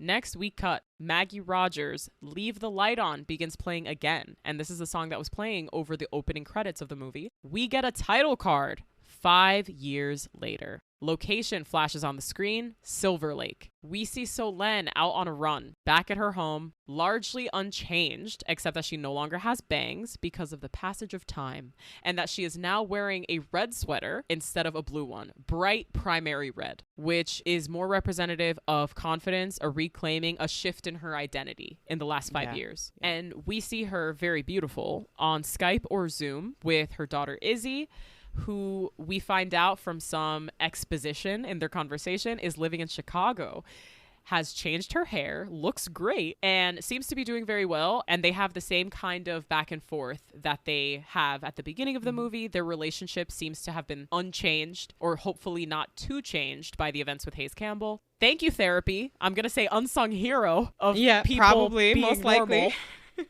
Thanks, therapy. This is where I'd put the ad for BetterHelp if we had a sponsorship. So cut from there to Solène on her couch later that same evening, watching TV, switching between channels, and coming to stop on a performance of Hayes Campbell solo on the Graham Norton show. Graham Norton carrying this movie, because that guy has been all up in this shit. And can I just say, when she comes across this performance on the channel, Hayes is on stage doing a very, very intimate solo vocal performance, no longer with the band. The lyrics from the song are, "We've tried it your way. It isn't too late to try it mine. We still have time." Ding, ding, ding. Ding, ding, ding. 5 years later, baby. He has absolutely awful facial hair. This is a crime. God, he looks so bad. Why did they do this to him? This is a crime against being beautiful. Like, what a shame. Did he grow this out, or did they have to like add? I don't know. You have but to either believe way, it was a mix looks of both. There's this TikTok of like years ago. He's recording himself and he's like, they keep making me grow facial hair and I just can't. I can't. I don't even know what role it was for. And I simply cannot. Like, please stop asking me to. And I think about that every time I see this stupid movie where they put this stupid facial hair on him. I'm like, what the hell? I would have rather them just cut his hair more. Give him the Purple Hearts military cut. We know it works. Like, I don't know. He didn't need the facial hair for me to understand that 5 years passed. After his very beautiful vocal performance, he sits down for the interview portion of the Graham Norton show. And Graham is like, hey, dude, you've been so busy touring nonstop. So now we know he's no D-list celebrity. He's stayed famous the whole time. And you're coming up on a break. What are you going to do? It's so many years of so much touring and fame and money. But also now you know he's a solo artist for sure. You've been touring nonstop, not the band. He says, well, I'm really looking forward to the break and I'm going to go to LA. There's somebody that I have to visit there. Now she's watching this. She doesn't react. She just kind of cries. And you can assume that she's crying maybe at the beauty of his performance, at seeing him presently. I don't know why she doesn't react. Maybe she still doesn't really believe that it's going to happen. Maybe. We cut to what we can assume is a few days later, maybe a few weeks later, to the Marchand Collective Gallery, where Solène is wearing just an incredible red pantsuit. No bangs, side part. And now the doors to the gallery are back to being blue instead of red. Yeah, and I think maybe this is symbolizing, again, like you said, like a shift in identity. Because we associated this red with the color of passion for her, right? Things she's passionate about, that being how her gallery was represented with these red doors. Now the gallery doors are blue and she's in the red suit. That passion and love has shifted back onto herself, as opposed to her pouring into her work. Maybe now she's pouring more into herself. Also, her gallery is full, again, like we mentioned before, is full of so many colorful pieces of art and prints, even more so than the second time we saw it when her and Hayes were together. It's such a contrast to the beginning of the movie, where most of the pieces in there were neutrals and just had a monochromatic feel. Now it's just bright and colorful in there. And I feel like that's telling you part of her internal story. Yeah, she's powerful. She's self-possessed. She's an independent woman. She's running shit. And she is, with time, moving further and further away from her previous relationship with Daniel. She has a grown-ass child who's living in fucking Chicago. So she's vibing. She's thriving. She's a single 45-year-old woman. Hot as fuck. Yes. She's a little distracted as she's at the galleries, just sitting at her office desk in this incredible red suit. From the back office, she hears a familiar voice and she kind of stands up a little bit in a rush and walks out. Her assistant gives a little nod of his head. And who do we see turn? Harry Hayes Campbell in the flesh, wearing a sapphire blue sweater. So they've almost kind of shifted a little bit. We met her in this sapphire blue. Now he's in the sapphire blue coming into her gallery. And he turns and meets her the same way we saw them meet the first time he showed up at her gallery. And we see a tearful Solène and a tearful Hayes. And she laughs and she smiles. That Anne Hathaway smile, baby. And credits, baby. You end this movie on like such a high, happy, positive note. Minus the cringy beard. Minus the cringy, crunchy, crispy beard. It should look crunchy and crispy. This looked brutal. Guys, and that's The Idea of You. The Idea of You. So cute. So sweet. The symbolism behind all the colors. And the production design and art direction and costume design. Bless. You guys are the MVPs. And it was consistent throughout, and it worked so well for the storytelling. I loved, just in contrast to the book, ending on this positive note. It makes sense because the only reason, even in the book, the only reason that she had to let this relationship was because of how it affected her daughter. So this solution makes sense. Let's wait until a time where she's an adult, she's doing her thing, and she's no longer so affected by our relationship. Now, if anything blows up, I mean, first of all, he's older. Yeah. So I don't think there's going to be that much drama around who he's dating. And secondly, if things do get crazy and chaotic, it's just her and she'll deal with what she can, and that's it. So I think that everybody who read the source material, The Idea of You by Robinne Lee, was hoping for an ending like that, where it's like, it makes sense why it's not working out at the time. You wanted to see them come together later on at some point and be able to resolve. And I think the movie gave you just that. Great point, because I did want to mention some of the differences between the book and the movie that we haven't already mentioned. In the book, Daniel marries Ava and she gets pregnant and they have a baby. That's another kind of catalyst around Solène in the book, that it's not necessarily that she's looking at him being like, well, fuck you, I'm going to date my 20-year-old boyfriend. but it's her looking at him and being like, he's got this whole new life. No one's looking at him and saying, oh, it's so fucked up that you're married and having a baby to the woman that you cheated on your ex-wife with. Everybody's just like, hell yeah, dude, nice, you're having a baby. And Solène is like, but here I am just trying to date my hot, tight ass young little boyfriend with a massive, beautiful dick, because she brings that up 100 times. Yo, she talks about his member. Not that. Because his penis. No. And it is very entertaining to read. But girl, okay. We got the message. She's incredibly satisfied with his penis. She also brings up doing anal like 5 separate times. And it's like, I also didn't need to know that. Like, I'm good, you know? You give us a little sweet and a little heat. I don't need the other stuff. But okay. So a couple of additional differences. Hayes in the book and his conflicts with Oliver. One of the things about Hayes that we haven't yet mentioned, because it is not a plot point in the movie at all, is that Hayes in the book, even though he's only 20 when the book begins, already has a reputation for liking older women. And it's well known to the point where he has like a physical type. And as soon as the people in his life meet Solène, they're like, oh yeah, from what I know about Hayes, this makes sense. It's a little unnerving for her because she's kind of constantly being reminded that he's had a lot of sexual partners, that he's been with a lot of older women that have a specific look to them. So like dark haired, this elegance. Well, it makes her feel like a fetish. Like there's nothing special about her. She's just the flavor of this particular week. Which builds into her like self-consciousness throughout their quote unquote relationship, and her like lack of commitment throughout. Yes. And he commits to her both in the book and in the movie. This remains consistent. He commits to her very quickly, where he's like, yeah, you're my girl. I'm not seeing anyone else.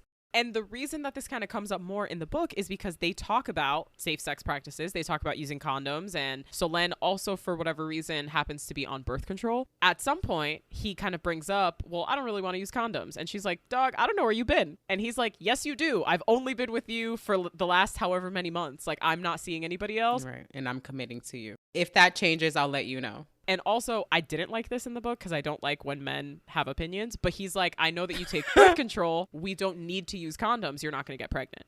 And she's like, again, I don't know where the fuck you've been. And that's when he's like, I promise, I'm being honest. I haven't been with anybody else. I don't intend to be with anybody else. And then they kind of go from there. And that's like an evolution of both their sexual and romantic relationships. Right. And their trust building. Their trust, for sure. Because she's coming from trauma of a man lying and being cheating cheated on her. on. And he is about Solène immediately. And I think part of it is because she's a bit hard to get at the start of their relationship. Like, she's kind of like unbothered and you're trying to be with me. I guess that's cool. It's because I'm really hot and French. And like her energy is just so neutral that you can see him like, oh, I need her to like me. Like, you can see a lot of that play out in the book. And they ultimately really like each other. And then that kind of works out nicely until it fucking doesn't and it crashes and burns. The last difference I will bring up between the book and the movie, that is the most significant, that Paola has alluded to just now in our wrap-up discussion, is that the book ends unhappily. Solène and Hayes have that final encounter at her home. She's like, we need to break up. And he comes to her house and he's like, no, I'm going to fight for this. I want to stay with you. They have sex, which I don't know. I didn't think that was like super cool. A number of times while her daughter was in the other room. Yep. I didn't think that was like super cool of Solène to do. Which is like, okay, you're pressed, but not really. And it's also like, well, got to get it while I can. Like, I don't know. Right? I didn't like that. But they have sex a couple times and he's like, okay, you know, I've done it. I'm going to quit the band. He's come to his resolution where he's like, I don't want to lose this relationship with you. Also, 20 years old, no prefrontal cortex, nowhere to be found. And another thing that comes up more prominently in the book is that Hayes is kind of perpetually dissatisfied with the band. He's like, I want to be a real musician. No one takes me seriously. Like, no one is going to look at me like a real musician because I've been in this band. And I didn't know that when I was 15. And now I do. And it's frustrating and embarrassing. I feel like I'm trapped in this band. I feel like I'm trapped by this album. Hayes in the movie, you can kind of sense a little bit of that in him, but it is not made as explicit. It is very, very explicit in the book. So him coming to Solène and being like, I'm quitting the band is like, oh, this makes sense. Solène has the same reaction she does in the movie where she's like, no, don't fucking do that. Stay in the fucking band. I'm not going to be the reason you guys break up. I'm not going to be Yoko Ono. Exactly. That's what she says, She's like, yes. people are already sending me fucking death threats. Like, I do not want to be the reason your fucking band breaks up. Don't you dare. Because at this point, he's like texted his manager and he's like, I want to quit the band. She has talked him back into continuing with the band. He's like, but how are we going to be together? Like, I still really want to be with you. And she's like, yeah, we're not. We're done now. No, it gets to a point where I think she purposely says things that she knows is going to hurt him so that he'll leave. He leaves and they don't talk ever again. He tries to text her and communicate with her and she ignores him for the rest of ever. And the book ends on, he called me in the beginning every day, multiple times, although I would not answer. And he texted at first often and then every few days or so. It went on for months. And then one day they stopped. Long before I had stopped loving him. So that lets you know that she continued to have these feelings for him. She continued to love him.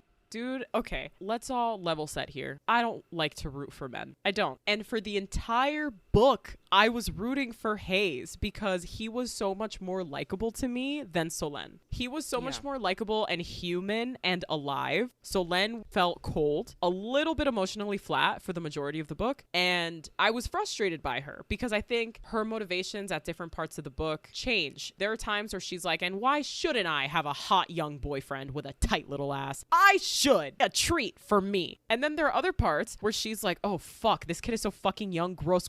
I want to be as far away from him as absolutely possible. Within the same day, like within the same chapter.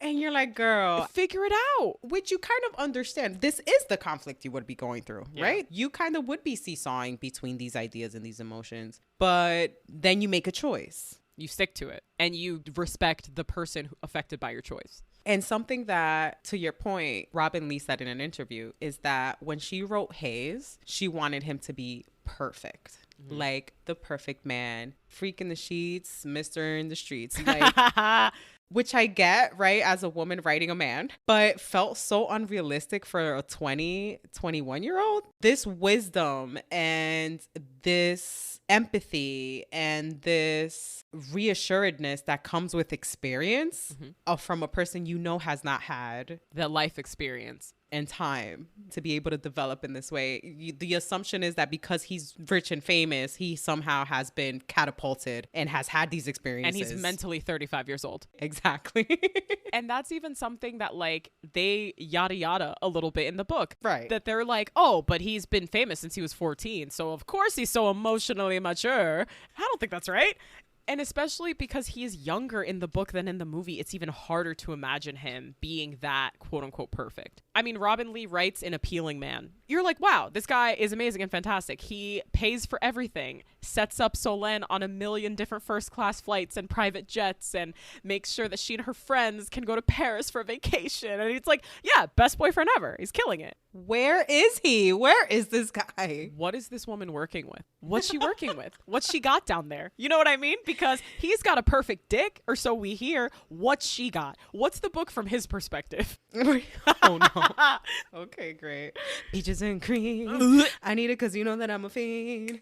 That's what the book would say. I can't. Yeah, no, this man was down incredibly bad, embarrassingly bad. In a way that I love and respect. I will say for myself, what I ended the book with was pity for Hayes. At the end of the book, I sympathize with both of them because I saw it from the point of view of a mom.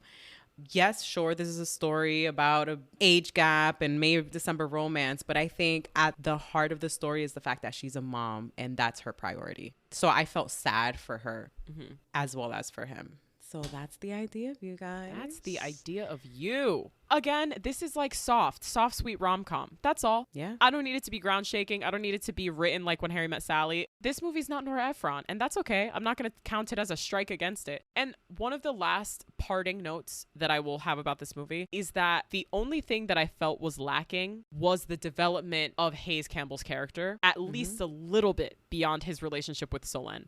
I know he's not the star of the movie, but I would have loved to learn a little bit more about like his motivations, him as a character, a little bit more personality, because his personality is genuinely guy in band who is in love with woman. They tell you a little bit about some insecurities he might feel, sure, but that's it. Yeah.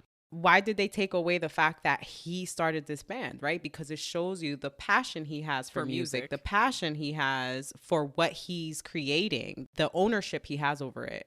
And I will say, one of the very, very last things I'll say, and then we'll actually fucking wrap this up, I'm so sorry, that on a red carpet, Nicholas Galitzine was asked, hey, how does it feel to be like the new king of rom-coms? And this man fucking blanched, okay? He was like, I don't call myself that. And you could tell that there were just red alarms, like red light alarms going off in his head, being like, no. No, I don't want to just be in rom-coms. I've done them. I'm a serious actor. I'm a serious actor. We have seen him in very diverse roles recently. This guy is working. He is working. He's pounding pavement. He's working. And he's just been cast as the new He-Man. Which is going to be What so the fucking fuck interesting is that to about? see. Wow. And he's actually in the middle of filming another movie. The movie 3 Bags Full, a sheep detective movie. Apparently a mystery comedy thriller film directed by Kyle Balda that also features Hugh Jackman and Emma Thompson, where he's playing a character named Elliot Matthews. So that sounds a little eccentric and interesting. I'm interested to see what that's about. And Red, White, and Royal Blue has been officially announced that they will be doing a sequel. So he's going to be doing that. Girls, we are fucking eating. We will be fed. Can Taylor Sokar Perez be in more stuff? I feel like he gets sold really short by the movies that he's in. I mean, he does have a modeling career. Oh, yeah, he's hot as fuck. Yeah, he does have a modeling career. Oh, sorry. He's so hot. Fuck off. I stand by it. I'll say it again. And when Anne Hathaway was asked if she would be interested in doing a sequel for The Idea of You, she was like, no. Yeah, no, I'm good. I'm going to collect my check and be I'm out. Go back home. Yeah, I'm going to see you guys later. Yeah, though. she's like, when my bank accounts look the way they do, I don't need to be doing sequels. We out. So in the meantime, though, I think readers are kind of hoping and waiting for Robinne Lee to maybe do a sequel for The Idea of You. In an interview, she once said that she was interested in reprising those characters and she had already started brainstorming. So let's see if that comes to fruition. There is not a lot, but there's a dozen or maybe 24 fanfics that are The Idea of You, where people literally do what the movie did and make them meet again like several years later. So I think the ending of the movie was like doing a lot of fan service, but I think they did it really well. Yeah, I think so too. I mean, I still do understand some of Robinne Lee's frustration with some of the simplification, but it makes sense for the type of movie they were making. It made sense for this light, rom-com, lovey-dovey, fluffy movie.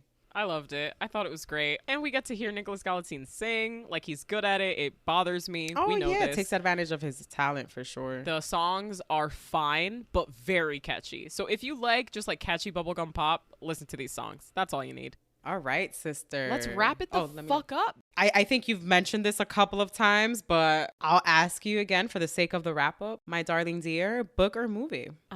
Buck. Just fucking kidding. Movie.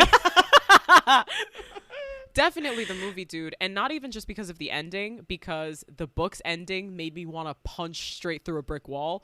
But yeah, I love the characterization of Solène. She's so much more relatable and likable. I think Hayes is a little more realistic. I like that they aged him up. There are just a lot of components that I think were streamlined for the movie that made the story a little bit better. And there were some things more digestible. Yes, more digestible. Apologies for being part of the general movie-going audience.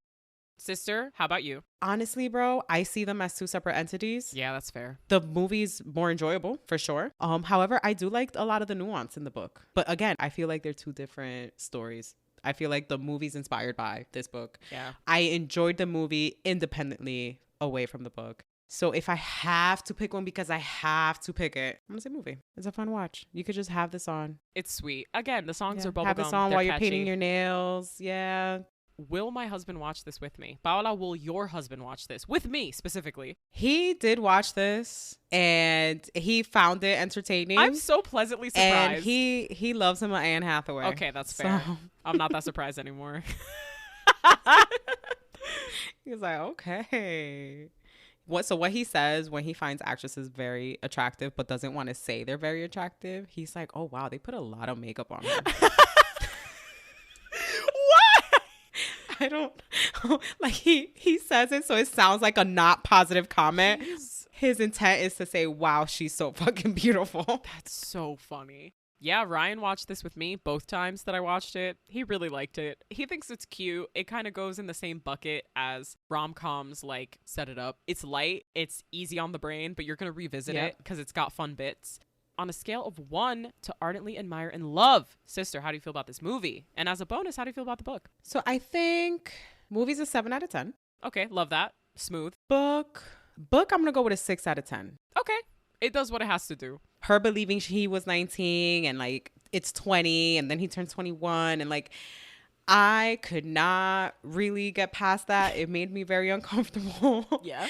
The way she sexualizes him throughout the whole book. That perfect dick. And I was like, I want to enjoy their love story. She at every turn reminds you again that she feels this is very inappropriate. And it is. And so what are we doing? Listen, I feel like that kind of was her goal, right? Is to portray like this discomfort while also you're enjoying a love story, because that's what Solen's going through. When I think of it as this was her goal to write it this way because she wanted to garner this reaction from her audience, 8 out of 10. When I think about did I enjoy it personally?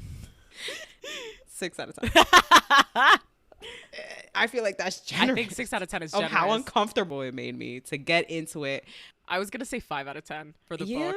Yeah. I'm with you on that. And you know what, though? So you read it, right? Yes. I had an audiobook. So I think there's a difference in how you're receiving it, right? Because you're receiving it with the voice you're putting onto Solen and the voice you're putting onto Hayes, and kind of like you got to work yourself mentally through that. Mm-hmm. Whereas when it's being read to you, the audiobook is narrated by Robinne Lee herself. So she sets the tone for how she wants her characters to sound. Mm-hmm. You know, it's delivered more smoothly, right? And it's a lot easier to get through those parts because I don't have to physically sit there and read through it. I'm doing other shit. So it just becomes a secondary, tertiary activity that's going on in the background. Mm-hmm. Whereas when you're reading it, you're zeroed into the story and it's more uncomfortable. And again, I think she set out to make an uncomfortable book and succeeded. You know, and if that was her goal, she succeeded. Yeah, she did. I hope she made a lot of money off this, honestly. I agree with both of your ratings. I think I'd give the movie a smooth 7. Smooth. Didn't change my life. Didn't rearrange my brain. Hot people to look at by Panic. Mm-hmm. And then book, it's between a 5 and a 6 for me. Because to be perfectly honest with you, the most well-written parts of the book are the sex scenes. Most of the book reads so flat to me because of Solen. But honestly, I read it the one time and I haven't revisited it. So I could read it again and feel differently, especially now that I've seen the movie and I have like different intellectual juice floating around up there. Paola, is there any generational trauma to tackle up in here? The limitations and unrealistic expectations we put on women. Mm-hmm.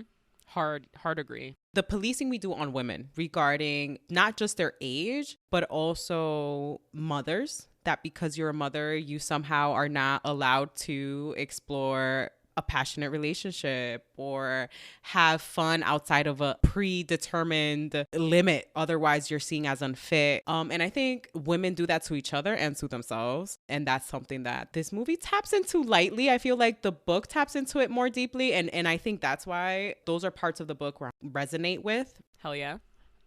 Do they stay together? They do. They do. He has shown to be a devoted partner. I think even early on in his young 25, he was ready to accept a stepdaughter and be a companion, support her career and support her daughter and their life. So then he left that and he waited for it and he did what he had to do. And then he's like, yep, that's what I want. And he went back and got his girl. Oh, yes. 10 out of 10. So finally, we're doing it. We're fucking wrapping up. Guys, you know what it is. And what it is Horny Jail. Welcome. We are your wardens. How many times do you think you went to Horny Jail while you watched this movie? How many times do you think we went to Horny Jail as we recorded this episode for you? Probably a lot. Don't forget to grab a Horny Jail sticker limited edition Sis Flicks Horny Jail sticker designed by yours truly at the link in our bio. We're also going to leave a link in the show notes. If you were one of the first people to complete our podcast listener survey, you may have gotten a free little sticker as some swag as a thank you. But now they are on sale. General public. I was going to say Gen Pop. That's back to jail jokes. General public. Accessible to you. So visit the link in our bio. It'll take you to a page where you can buy some stickers from us, guys. Rep Sis Flicks out in the world. Tell your friends. Yes, and that helps us continue to bring you very lengthy and detailed, insane content, movie recaps, bananas content, unhinged shit. Also, feel free to contribute to our listener support. Yeah, that helps us continue to bring you more lengthy, very highly detailed Sis Flicks recaps. Hey, do you want to hear a 2-hour podcast over a 90-minute movie? Yes. You're at the right place, baby. Do you want to buy Paola a coffee for her birthday that's coming up in 2 weeks? Do so. Aww. Do so. We would be eternally grateful. Yes, we would be. And to those of you who have contributed out of the kindness of your hearts, thank you. You are the very engine of this wee little podcast. So thank you so much.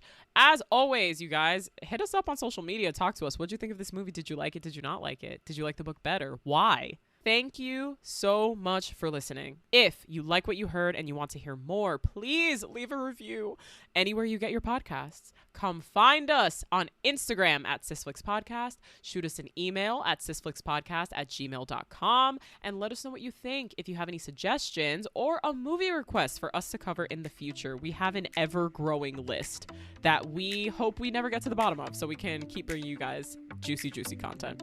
Absolutely. Thank you so much for listening. Thank you.